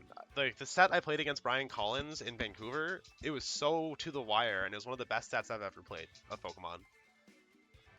It came down to a Torkoal speed tie game 1, and it was really, really, very close. Okay, so that's a Pelipper. We're definitely concerned about Wide Guard. We don't really need... Fake Out's not going to do a whole lot here, and we don't need Armor Tail. So I think we can go like Calyrex, Annihilape, Electabuzz, Ursa. This seems pretty safe.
All the weather here has been really bad too, Rice.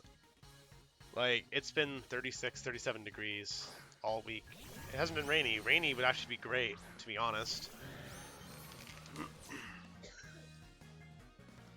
Okay, so this match is really going to come down to whether the Flutter Mane has Taunt or Imprison.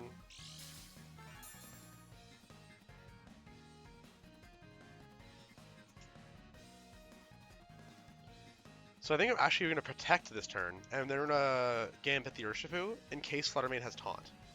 If Flutter Mane has Taunt, we're going to bring out Electabuzz and follow me next turn.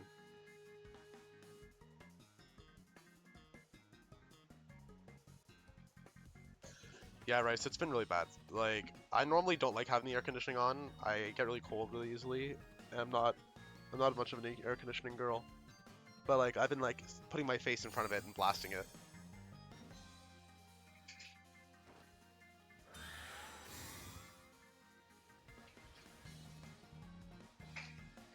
Okay, so Flutter did have Taunt.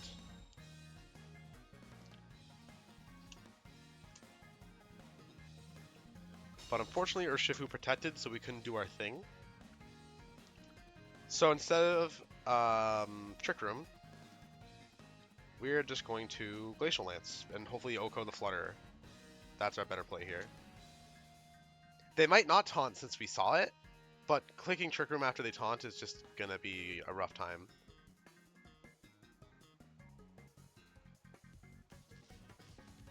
Oh, the world's invites emails just went out. I just got mine.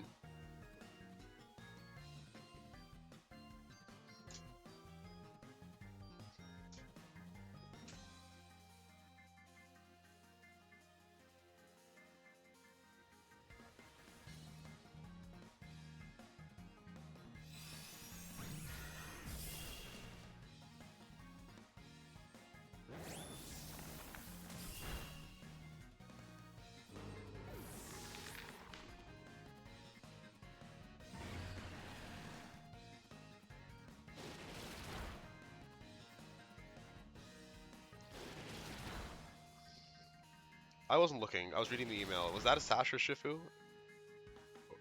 It has to be, right?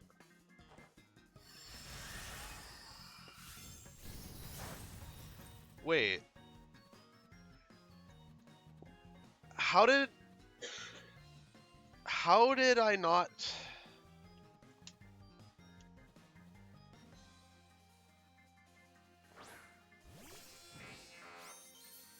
How'd they chip the ape? No, turn one they went for the taunt, no?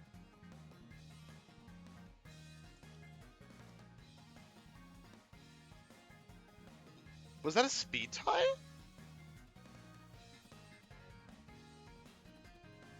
No, okay. No, because I could swear turn one that we outsped the Flutter, but I guess I'm wrong. Whatever. This is actually better for us now, though. We can now we can Trick Room and follow me. Yeah, okay. I literally was not looking. I was reading. I was really excited that I got my Worlds email because they came late this year. A lot of people were anxious because usually it comes like a couple days after NAIC. So a lot of us have been like really anxious about actually making sure our qualification went through. That's really cool. Congratulations, Ruby McEachran. Your play during the 2024 season has earned you entry into the VG Masters competition of this year's World Championships. I still can't believe I did that, guys. My first season competing, and I hit the grind, and I pulled it off.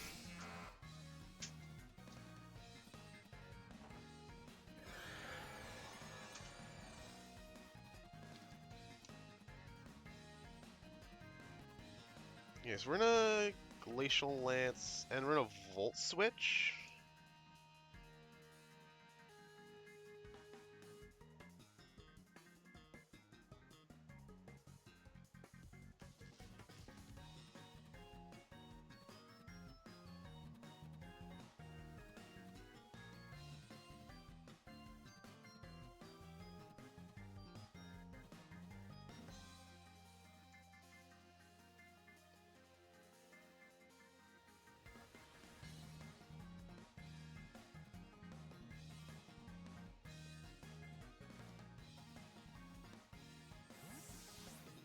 Okay, so withdraw Flutter. And bring out Ursh. So we're faster than their Calyrex. Crunch. Ooh, that's crazy.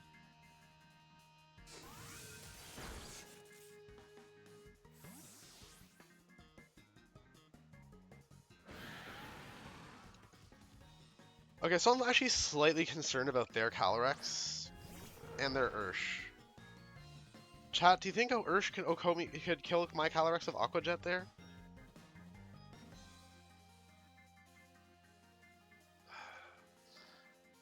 I'm assuming it's Mystic Water.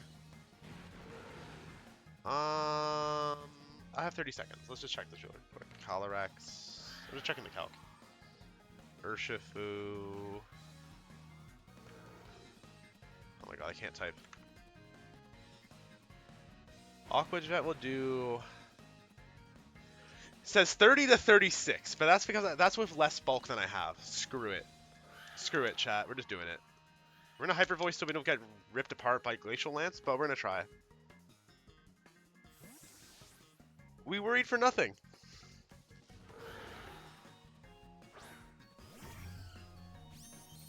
Interesting. All they're doing is denying me a Chilling Day boost. They're not actually like really stopping me. And if they kill my Calyrex with Crunch here, we're actually in a pretty okay spot. If Calyrex protects, we're in a brilliant spot. Okay, they didn't. It's fine.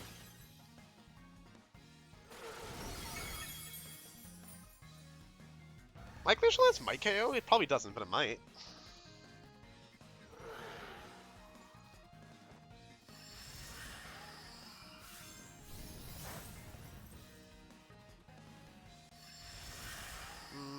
No, we don't live that. In retrospect, I guess Bloodmoon plus Glacial Lance would have been smarter because we would have killed the Urshifu regardless if they But in my head, I wanted to guarantee taking out Urshifu if they did kill Calyrex.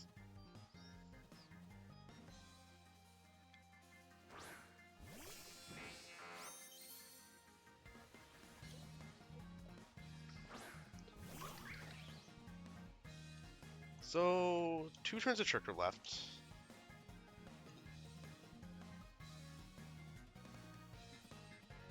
I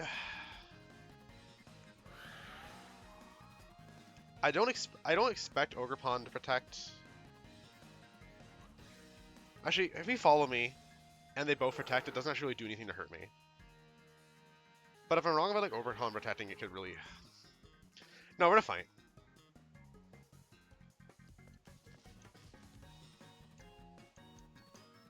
I'm gonna Hyper Voice because we do outspeed the Calyrex regardless.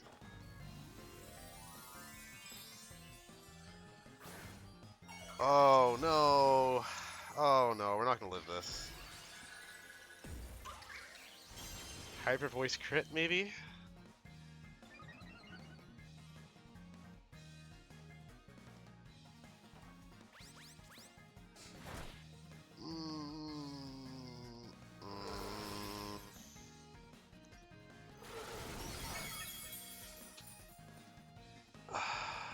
Did we survive Ivy Cudgel? Probably not.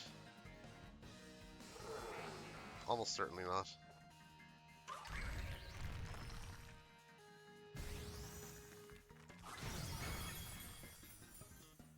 It doesn't necessarily mean we lose, but we're not in a great spot.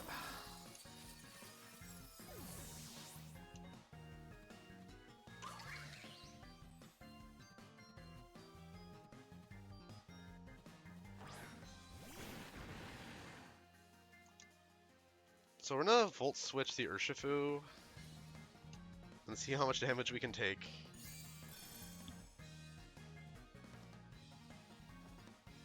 Okay, they just protected anyway.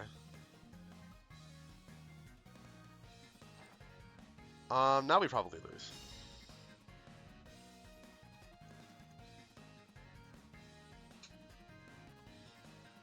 We will feint Urshifu and see if that kills it. It probably doesn't. That's the crit, so yeah, no, we lose.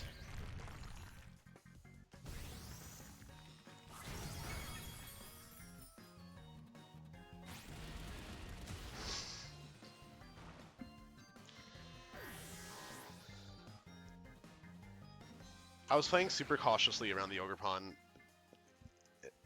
It was, I don't know if 50-50 is the right way to describe that. It wasn't quite a 50-50, but it was definitely like a Are they going to do X or are they going to do Y situation?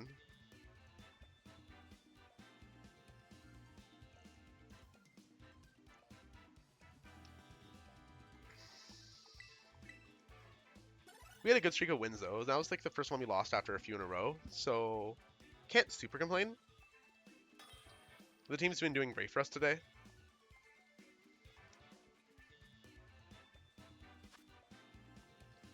Oh, these ones are annoying. These ones are concerning.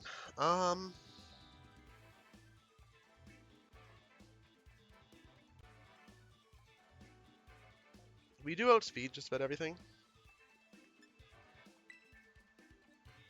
So I think we can go like Calyrex, Annihilape, Ursa, Electabuzz.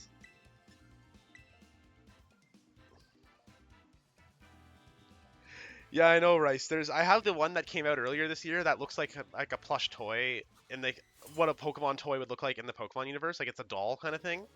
But then I saw like the new one that actually looks like a lot more like Charcadet, and there's like a new Armarouge. I need to get those.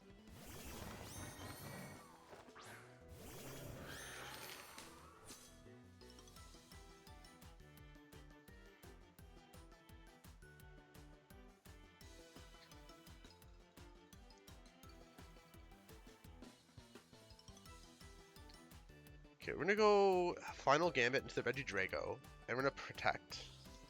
Actually, no, we'll Trick Room. We'll Terrifier Trick Room. We're just gonna go all in. We don't have a good lead into this team that doesn't involve 50-50s and guesswork, so we're just gonna have to hope that they don't play around. They might not play around Final Gambit on Regidrago because they're gonna be like, oh, well, we just survive it anyway. But my hope is that they go for the Dragon Energy, expecting me to Final Gambit Chiyu instead, or U-turn or coaching or something. Actually, if they're max speed, max special attack, they might not have enough HP. I always forget. Oh no, they do. Alright, do we lose? Probably. Oh, they did go for Dragon Energy. We did it, chat. We outplayed them.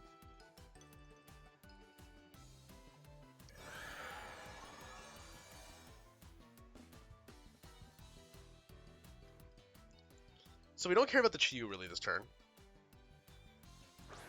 Because even if they go for like a Dark Pulse, we don't fall that far behind. So we're gonna go fight into Regidrago, expecting Regidrago to protect. Actually, no. We'll feint the Chiyu. Because if Drago protects, you don't really care. And I think Chiyu is sashed. If I remember this team correctly, I think Chiyu is sashed.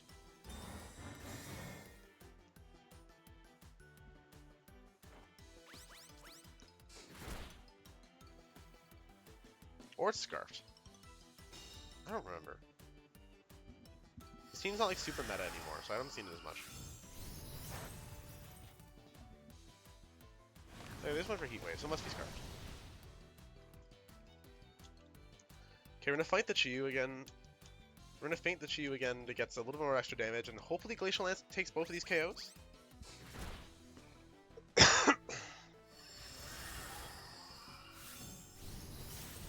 Nice and clean.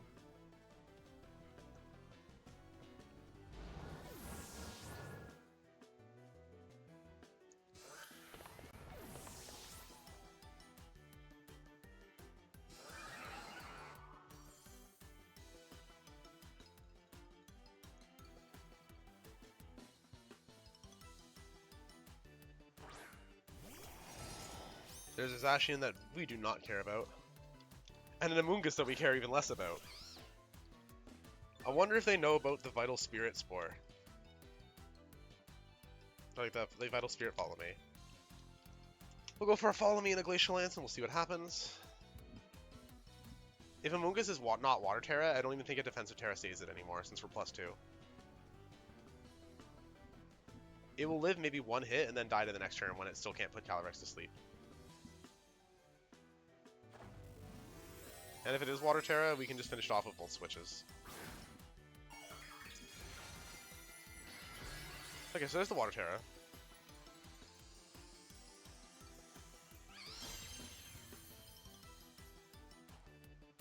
And Zacian's wasting his time protecting. So the Follow Me Spore It's going to be really impactful. Mm-hmm.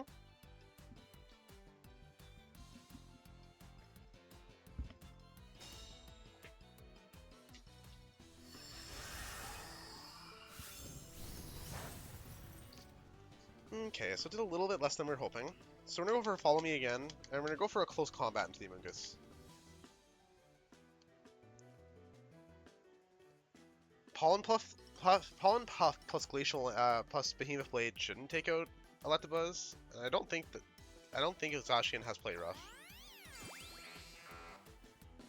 And Sacred Sword definitely won't do it. So we go for Sludge Bomb. Takes out does a bit. Oh, we get poisoned.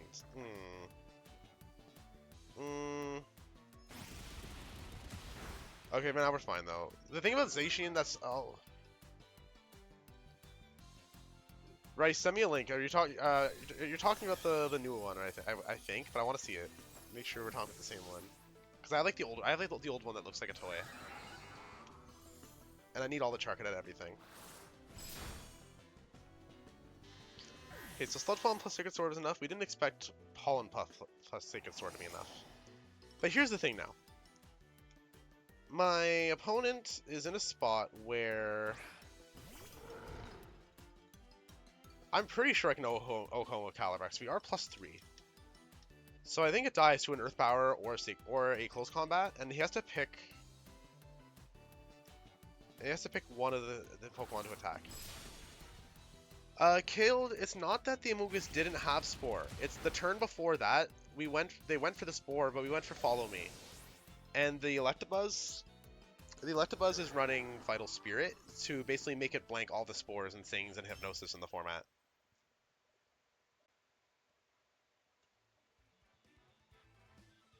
Yeah, if you haven't seen this team, here's the open team sheet because I have some EVs that I'm not sharing. This is the team Alex Underhill took to top 16 in the NAIC. He went 12-3 with it and played with a top cut record. He just didn't top cut based on resistance. Like, the team is very strong. And the funny thing is, I wasn't following NAIC all that closely because my wife and I had a market that weekend. Like, we had like a craft market. But somebody sent me a tweet from a Japanese player about the Vital Spirit Electabuzz. It's like, oh, Vital Spirit plus Follow Me makes Electabuzz like blank Amoonguss. And I saw that and I sent it to a friend. I'm like, yo, that seems really heat. What do you think of this? And she said, no, it seems kind of gimmicky. Seems kind of bad. I wouldn't think any serious player would run that. Neither of us were aware that Alex Underhill went 8-1 day one with it. The team's pretty strong. Like, Electabuzz doesn't come in every matchup, but the matchups it comes, it's crucial. And speaking of crucial Electabuzz matchups, this is an Electabuzz matchup for sure. Electabuzz plus Farigiraf makes a lead that they pretty much can't beat.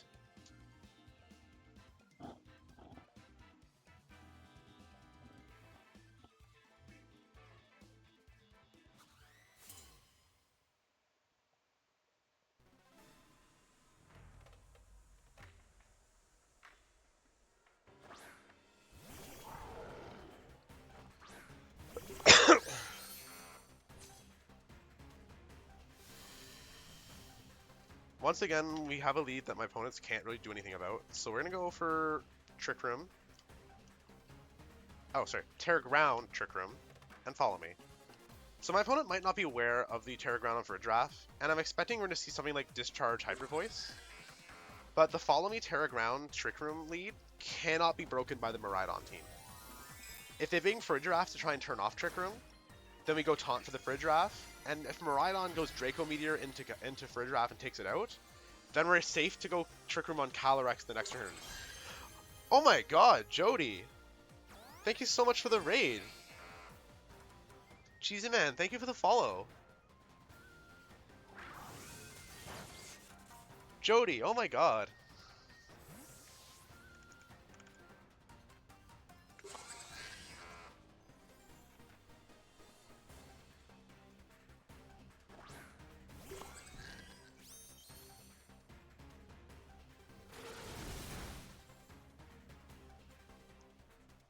Topo, how are you doing? Jody, how was your stream?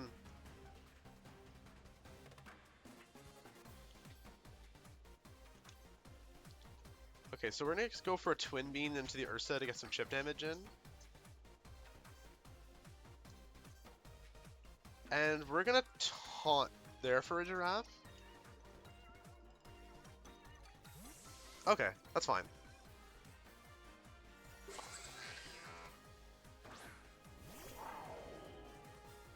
Oh, were you streaming Showdown, Jody?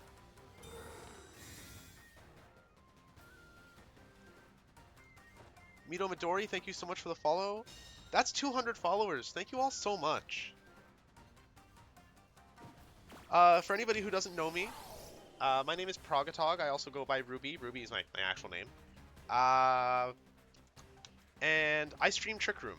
I stream nothing but Trick Room because I really, really like Trick Room. I usually try to stream a different team every week. But this week my wife is on vacation from work, so I was doing a little bit less Trick Room streaming. This is the only time I'm streaming this week, possibly maybe once more on the weekend. So instead of streaming like a team I made for the stream, I decided to play around with the Underhill team. I also have a YouTube where I post stream clips and all sorts of other crazy stuff. Because Trick Room is all I do. And in terms of like who I am as a Pokemon player, this is my first season competing on the circuit, and I managed to get Worlds in my first season. In fact, I just got like my Worlds invite email like a few minutes ago. I got a Worlds invite in my first season of VGC playing only Trick Room and nothing but Trick Room. I got like 490 points of Torkoal. Okay, so we're gonna. They've been doing a great job of wasting my Trick Room turns. So we're gonna go ahead and go for Taunt on Electabuzz, Switch in Calyrex. Oh, a Rockwounded is a lot of fun. You'll probably see a Rockwounded on one of my streams eventually, Midori. So like, my whole thing is I try to do a different creative Trick Room team every week, and I try to do some off the wall stuff. Like, I'll play standard teams like this. Like, I was really excited about this team since it did really well at NAIC. But last week, for example, I played a team that I made it like the trans flag colors for like Pride Month. So I was like, oh, it's a trans rights team for Pride Month. That's like what the team, like, that's what I said about the team. And it was so much fun. And I was crushing people on ladder with Crabominable, with Rampardos, with all sorts of nonsense.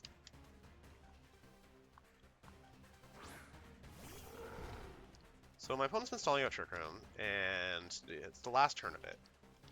Have you seen the last Pokemon? Yes, so it's Hands, Ursa. I think our best bet is just to go right for the Hyper Voice and Glacial Lance this turn. No, I didn't run a Mungus because I was running the trans right stuff based on the color of the Pokemon, new guy. Here a second, I'll put it on stream real quick. I'll put it on the stream real quick. I changed like my border to like match what I'm streaming with. So let me find it. I think it was this one, I think. Yeah, this was the trans rights team.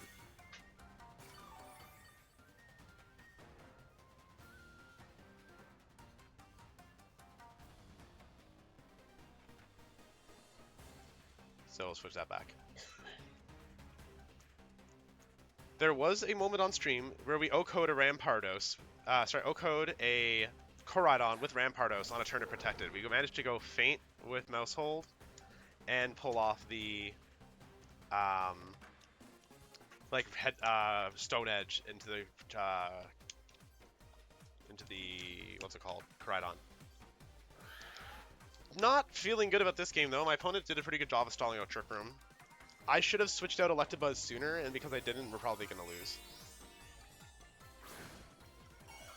But to be honest, I was not thinking as hard this game after all of y'all came and showed up. I really appreciate everybody who stick around to watch.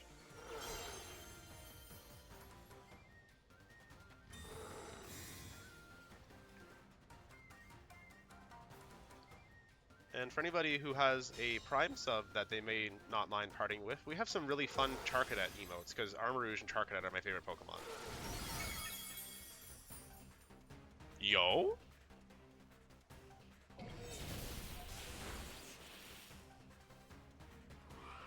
Yo? No, we can't win this.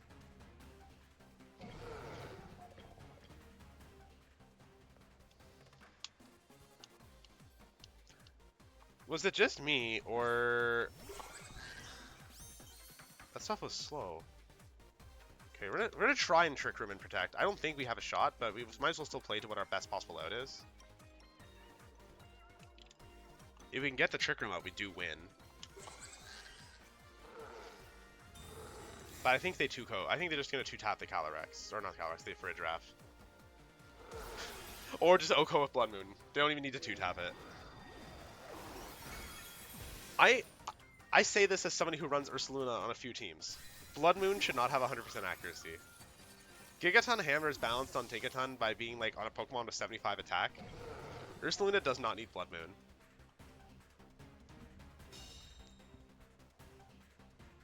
Ursaluna could have just been like what it is in terms of like stats and ability and just had Hyper Voice as its best attack and it would have been fine. It didn't need Bloodmoon.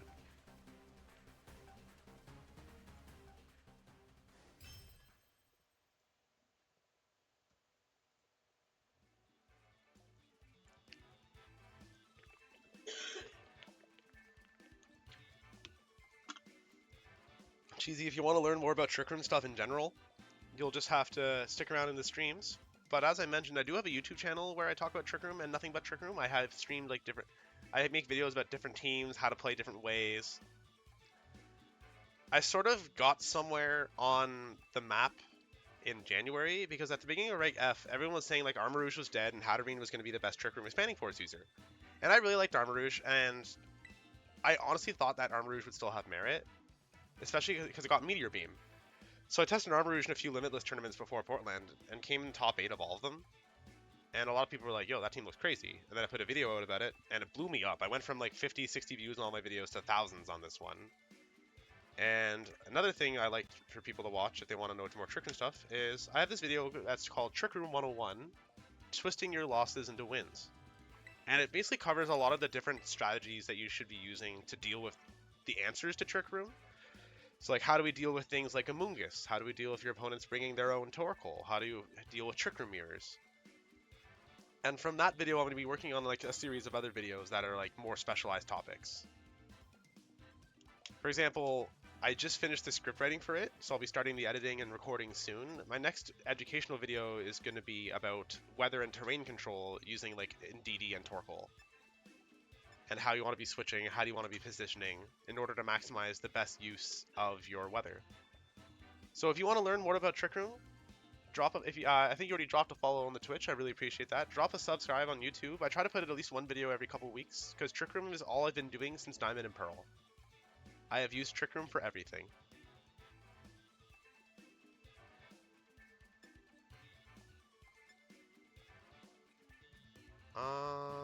Anyway, we were talking instead of thinking, but this team looks fine. It doesn't really look like there's a whole lot we're bothered by. Like Farigiraf into the Incineroar and Rillaboom's fine. We have Mental Herb if they have Taunt. Go Bloodmoon in the back, Smeargle in the back. This seems pretty easy stuff.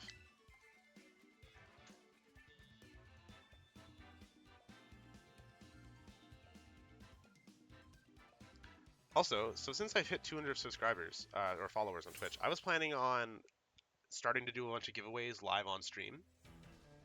Because I have way too many shinies I'm never going to use again. Because I've been slowly trying to replace all of my shinies on my teams with new ones. Right now, I have a lot of shinies with the original trainer being my dead name. Since before I came out as trans. And I've been slowly replacing them all with ones that have an original trainer that says Ruby. So I have a lot of stuff to give away. I don't know if I have any on my Violet save right now. If I do, I'll probably throw something at chat at the end of the stream. And if I don't, then next stream, I guess. I'm guessing we're going to see a Taunt in one of the Pokemon, or like a Will-O-Wisp and a Calyrex. I think we can actually survive a Behemoth Blade. So they have to go knock off They have to go knock off plus Behemoth Blade into for a draft to stop the turn 1 Trick Room. And if they do that, we can just go follow me Trick Room next turn with Smeargle. Rice, it does not work that way. I will... I'm going to look up real quick if I have an on-hand way to pick a random viewer.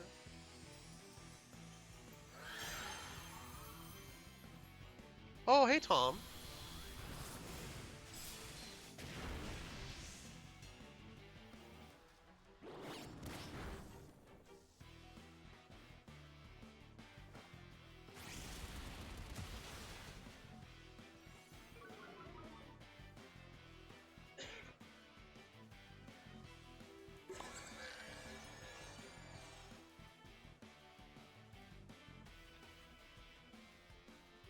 Tom, can you do me a favor? Can you look up real quick how to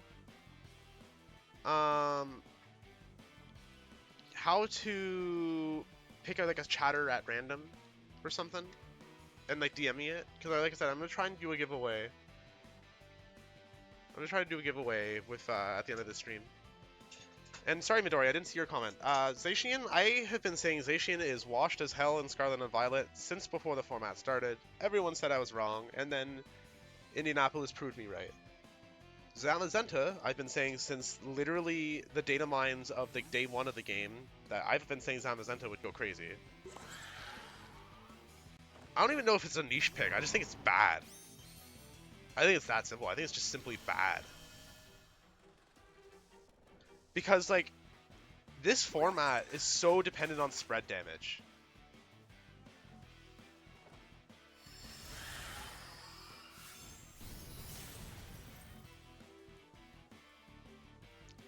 Yeah, like I've seen some people trying to huff the Sword Doggo Copium and running like Zacian Hero of Many Battles with a Clear Amulet, and that's just so bad. Look how little that. See, Zacian doesn't even hit that hard outside, like sometimes. Like we're -1 defense, and it's +1 attack, and look how much damage it did. Yes, it is cheesy.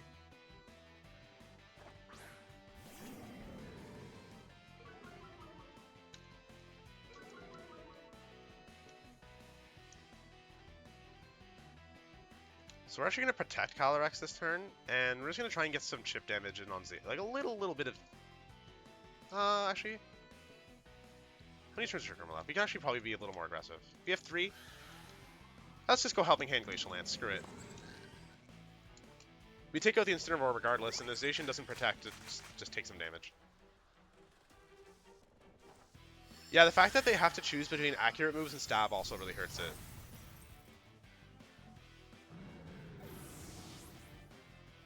Yeah, I really don't think Zacian is good. I think Zacian, unironically, will be way better in, like, double restricted. I would actually even consider it on Trick Room teams as, like, the fast mode. I like having one fast nuke Pokemon or one fast support Pokemon on all my Trick Room teams these days. I don't like hard Trick Room. I like having, like, your Scarf Urshifu, your Scarf Ape, your Ogerpon Cornerstone, your Lilligant with the Sun teams. Oh, Midori, don't worry, everybody's thinking Miraidon and Ice Rider. But in terms of like streaming and having fun, I think you could do. I think we could still do a lot with. Like I said, I guess you missed it, or you didn't hear me. I stream a different Trick Room team every week, so I can't do Calyrex or Miraidon every week.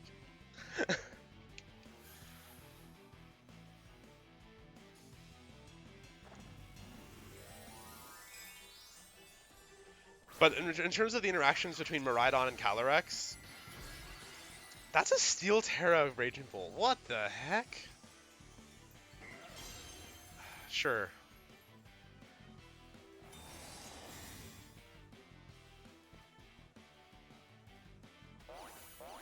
Anyway, no Thunderclap is fine.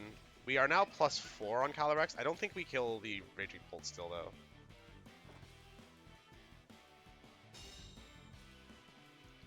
Yeah, Lunala I think will also be really good. It gives you Wide Guard and another attacker. And it deals with the Calyrex mirrors.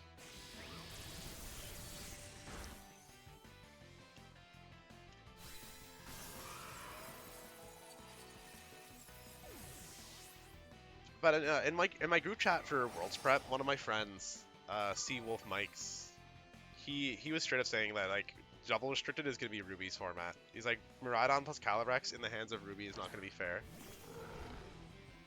Because I already have a tendency to make better matchups of my Trick Room teams than people expect.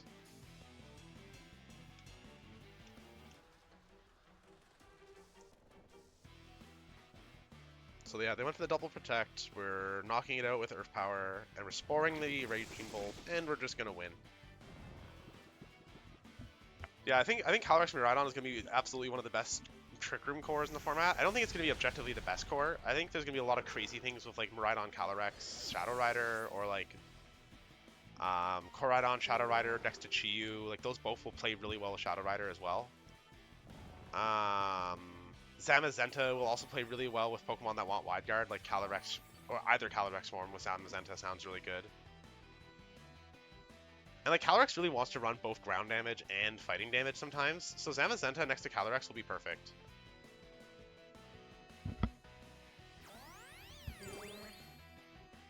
Yeah, it's gonna be pretty crazy.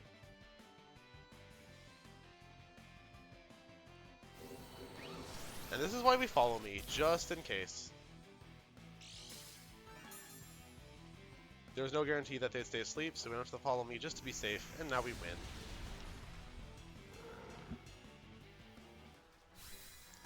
Okay, so it's 4:15.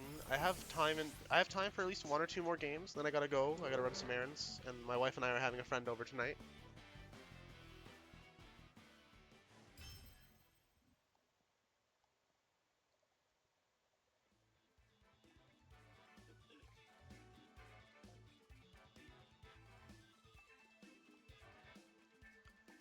I don't think you want to run Lunala and Hatterene on the same team. Kid. Killed.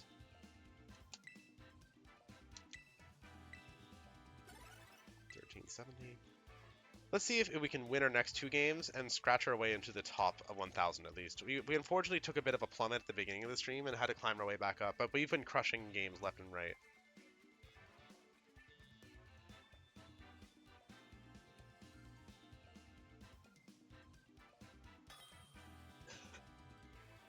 That's fair. I mean, just because I say it doesn't mean I don't think it's a good idea. It doesn't mean it's objectively terrible.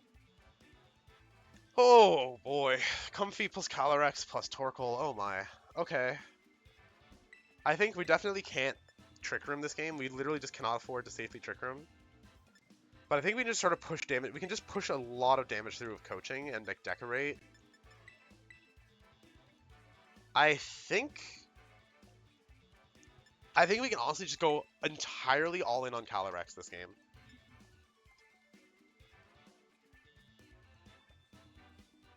Because I think we want to be able to taunt the Comfey. But also, no, Ursaluna's fast. It's faster than like all their stuff, so. It depends on how hard they beat Trick Room. But nothing on this team can survive a final Gambit except for Raging Bolt.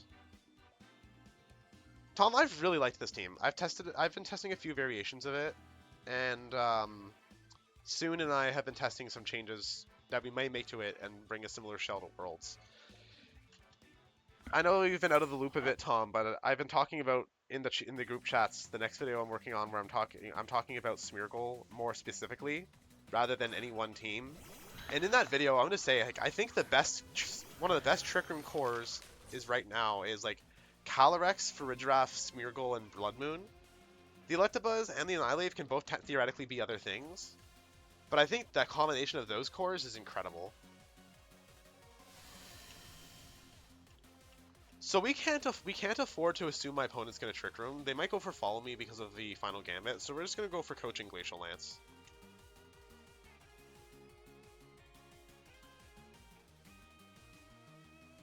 If they do set Trick Room, then we're gonna be fine into Torkoal. Thanks to Fire Terra. Okay, they didn't go for Trick Room. We're probably faster than their Calyrex though, so now they're not gonna get a chance to Trick Room.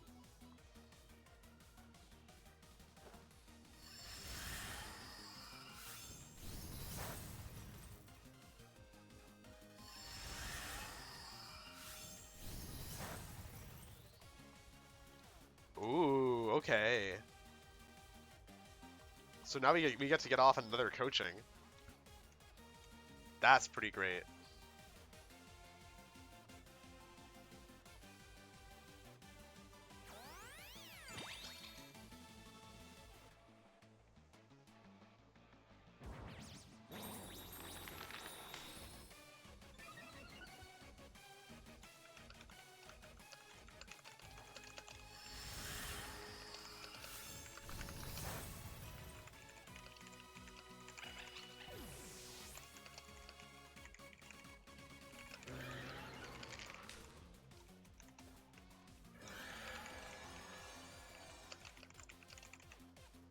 Okay. So we got a clean KO. I wasn't looking, but it sounded like they set Trick Room, and I'm guessing they set Trick Room based on the fact that my Annihilape is still alive. So... How many turns are there of Psychic Terrain still? 3, right? Yeah. My best bet is just gonna be Fire Terra Trick Room, I think, because we're +2 defense. So that Calyrex isn't gonna really do anything to me. If they make the read and go for Earth Power, then sure. It is what it is.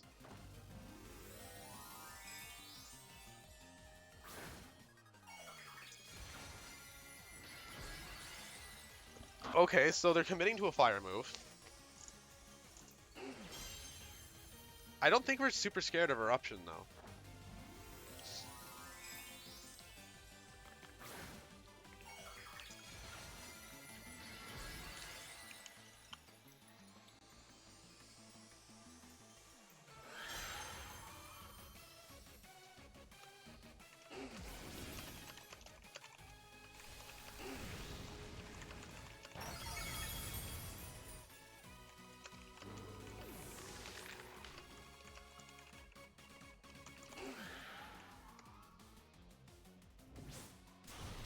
Ooh, we live the high horsepower. Thanks to the coaching. See, Rice, like, this is why I say I love Trick Room Mirrors. I love playing this game. I love playing this, like, who's gonna Trick Room when, and try and, like, don't blink first type of stuff. It's so much fun. And now we're gonna guarantee that this Calyrex goes down. We're gonna guarantee that the Torkoal goes down. The only way they can protect themselves is with the actual move Protect. Because they're probably not expecting me to have close combat, and a high horsepower isn't guaranteed to KO here. It would probably KO, but it's not guaranteed to.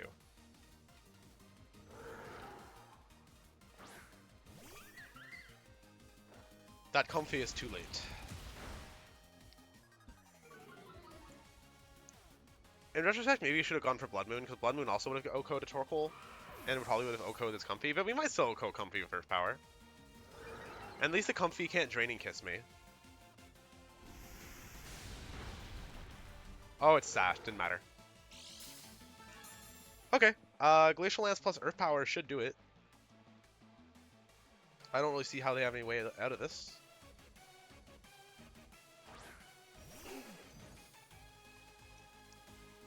Glacial Lance can't miss. Earth Power will absolutely out.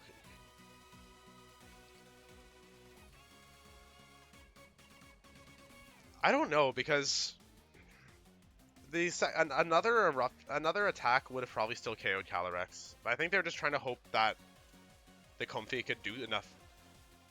And I think they're just hoping that the Comfy could do something. But here's them just realizing it can't.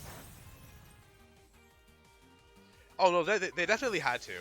They were hoping the Calyrex would live, and that they could like they were probably hoping the Calyrex would live and they could floral healing it.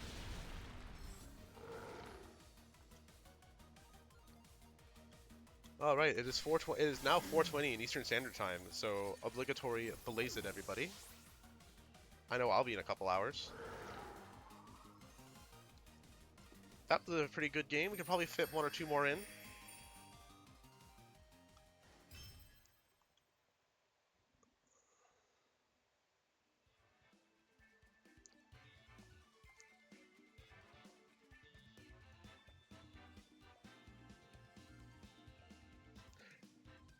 So I saw this funny post on Reddit this morning about a guy, somebody talking about like stagnant game industry, how like, um,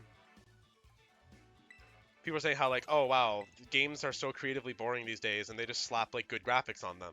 And one of the comments on the post was saying how like FIFA, Call of Duty, and Pokemon are guilty of this.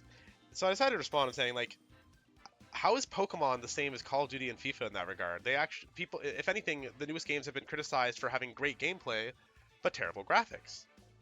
So I don't see how you can make the graphic argument, the graphic over gameplay argument of Pokemon. And that's why I responded saying like, no, like Pokemon's actually like they've taken some new steps in the direction that people have been wanting for years, like the open world environments, shinies in the overworld and such. And people saying like, oh well, the battles are the same. It's like, well, of course the battles are going to be the same. That's what people want. There's a competitive scene. If they change the actual formula to the battles, then you're going to alienate more fans than bring some back. Why would they change a working formula if people enjoy it? And it's just like a lot of the same comments saying like, oh, you're just like suckered by Nintendo into buying the same crap. It's like, okay, sure. I mean, I'm enjoying my games. You're more upset with the quality of you're more upset with me liking Pokemon than I am with the quality of Pokemon that you say is so terrible. It's really fun. It's a really funny thing to see. Anyway, we're pretty good into this. We can pretty safely bring Annihilape. We can bring Calyrex and afford to just like take one knockoff from Incineroar, and we'll have Smeargle and.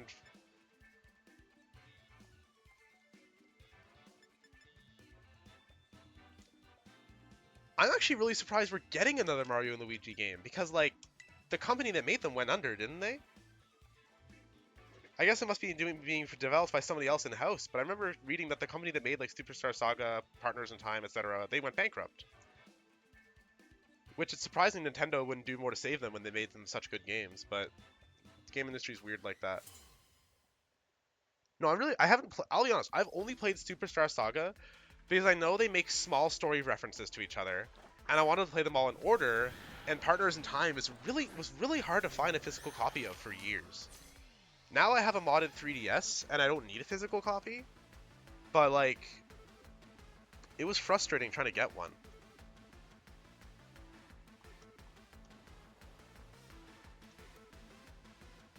Also, we're not going to give my opponent a chance to like play funny. We're just going to Final Gambit the Urshifu and Trick Room. I was debating going Final Gambit into the Calyrex, but that thing's probably just going to protect. They may not, I don't know if they know that we outspeed them. Like, the Urshifu has to be max speed Jolly to outspeed us, and they usually can't do that because they sacrifice way too much damage. Yeah, I've heard Superstar Saga and Bowser's Inside Story are like the best ones, and I've played a lot of Superstar Saga. It's got such good music. I'm way too into like the quality of music in a video game, and like a game with bad music is really hard for me to enjoy. Like I don't like playing Pokemon games that have bad battle themes. Like I don't like any of the remixes in Heart Gold, Soul Silver, so it makes it hard for me to play it. Ultra Sun and Moon, I hate doing like Link battles in that game because it's got a worse trainer theme than the regular Sun and Moon. Like I don't know what they did, but they for Ultra Sun and Moon they took the really goated trainer theme from Sun and Moon and just butchered it. They just ruined it. They're like, all right, watch us ruin one of the best songs in the series. And like, or more especially like BDSP. I was so excited to hear a remix of Barry's theme, and they killed it. It's awful. I can't listen to the Barry theme in that game. As soon as I unlocked NDS sounds, I never looked back. Okay, so we're going to try to spore their Calyrex, because they're probably going to try and spore mine. And we're going to Grass Terra so that they can't Rage Powder or spore my Smeargle.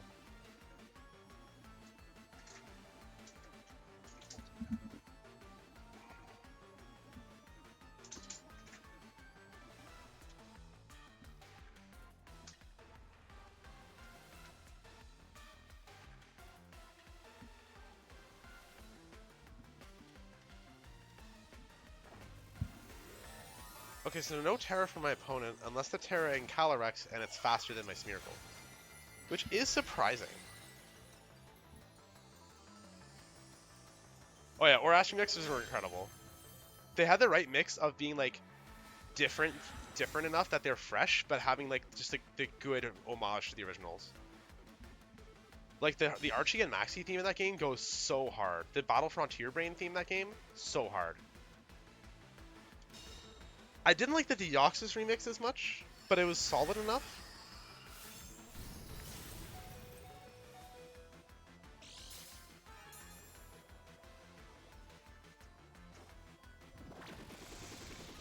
Okay, so that is a slow Calyrex, which is frustrating. But a Follow Me and Trick Room should sort us back out then.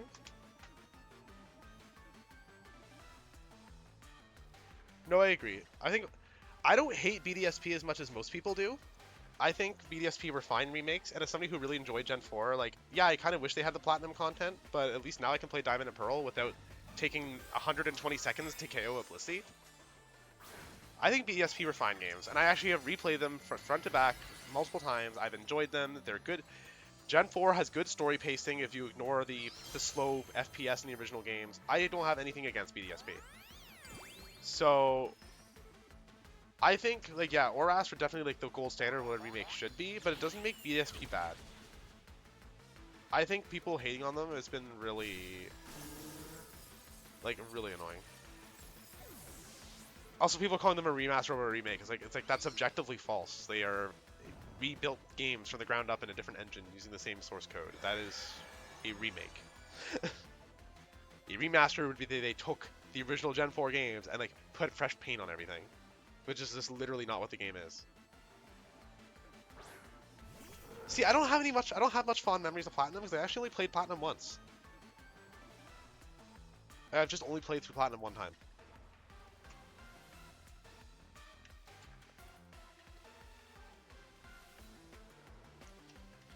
Okay, I think we can safely close combat the Calyrex once. It's hopefully going to stay asleep this turn.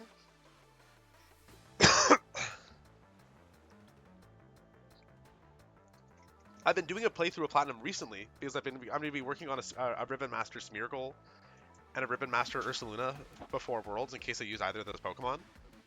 But I've only actually finished BDSP once.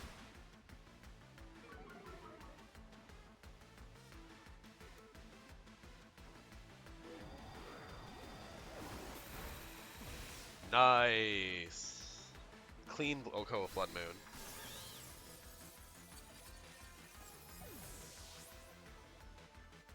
If Callie stays asleep, we're in business. Nice, nice. Okay.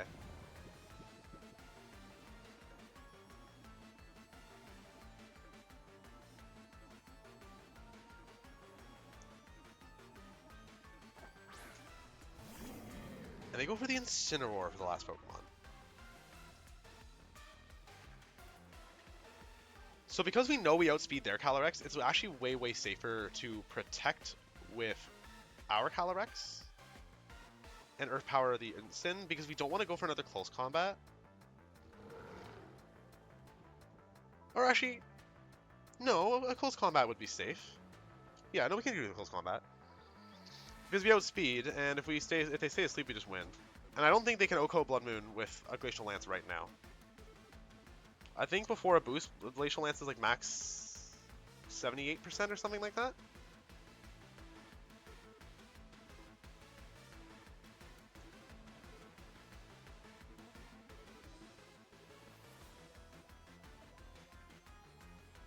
Okay, so they Fate Out Calyrex, so we don't get another close combat drop. That's important. Yeah, Topo, we talked about it. Is that a Sash Incin? No, it's just okay. And they went for Glacial Lance.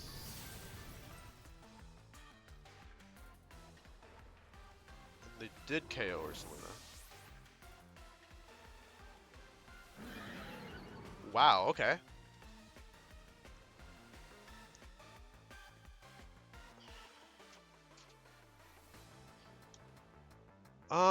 We're not in a great spot here, chat. We have to hope for a high horsepower miss. Or we just died a knockoff, didn't matter. That's a shame. That's a really bulky Incin. Like a really, really bulky Incin. Because I have never seen an Incin take less than like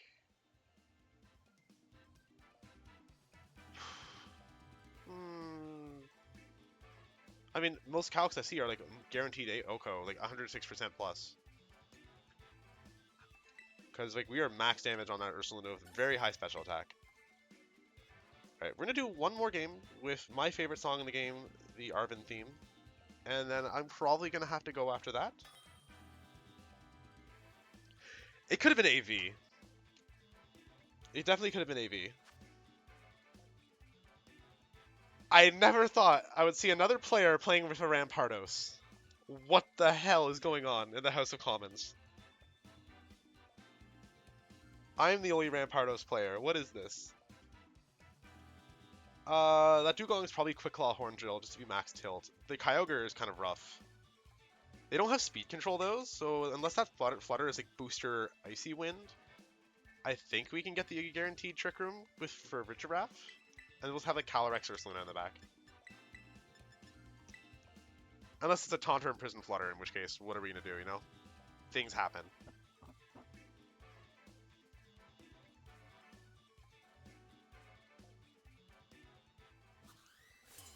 AV Instant isn't a huge problem for me, Topo. If I knew that Instant was AV, I probably would have protected the fake out turn. But my logic was, okay, it'll die to either close combat or it'll die like guaranteed, you know?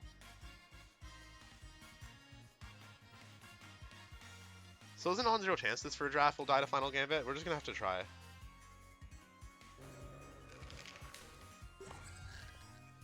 And we're just gonna Trick Room. We're probably gonna see a Taunt or a Prison. Taunt would be better.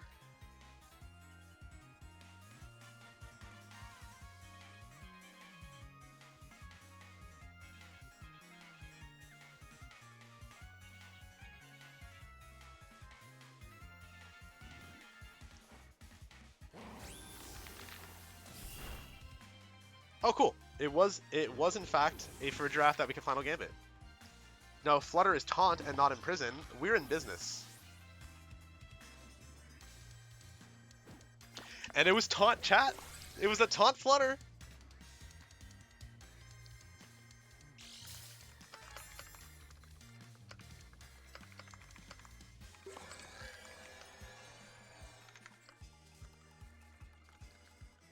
Okay.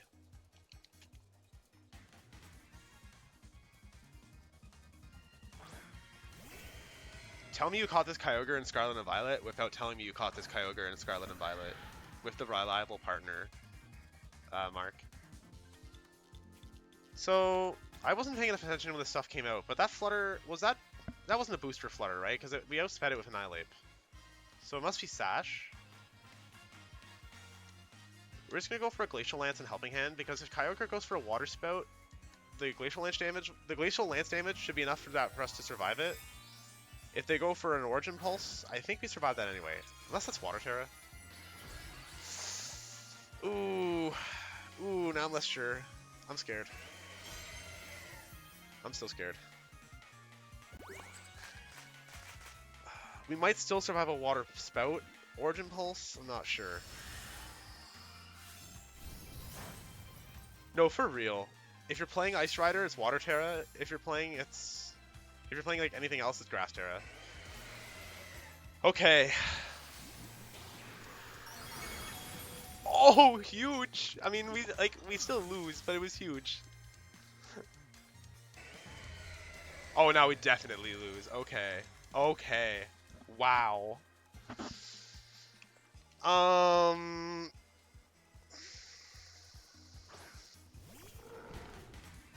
Taunt and Trick Room. At that point, just run in Prison.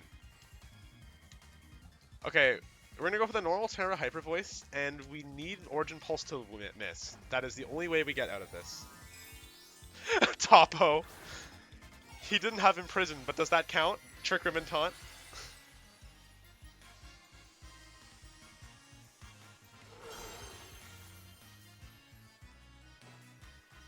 Again, it's not impossible we win, but it's not great. We need Origin Pulse to miss. Yeah, it's like our only way out. No, they went for Water Spout, so it didn't matter. This probably KO still, even with the HP drop. Yep, okay, GG's. Unfortunate way to end the stream, but I still like the team a lot, and I've had a lot of fun today. For anybody who popped in and who's been lurking since we started, my name is Ruby. I go by Progatog on social media, and I do only Trick Room. I have played only Trick Room in Pokemon since Diamond and Pearl. It is my favorite thing to do. Normally I have a different team I stream every week. I've been streaming all sorts of nonsense, like Dialga Origin with like Crabominable and Rampardos. I've done Iron Thorns, Miraidon, Trick Room.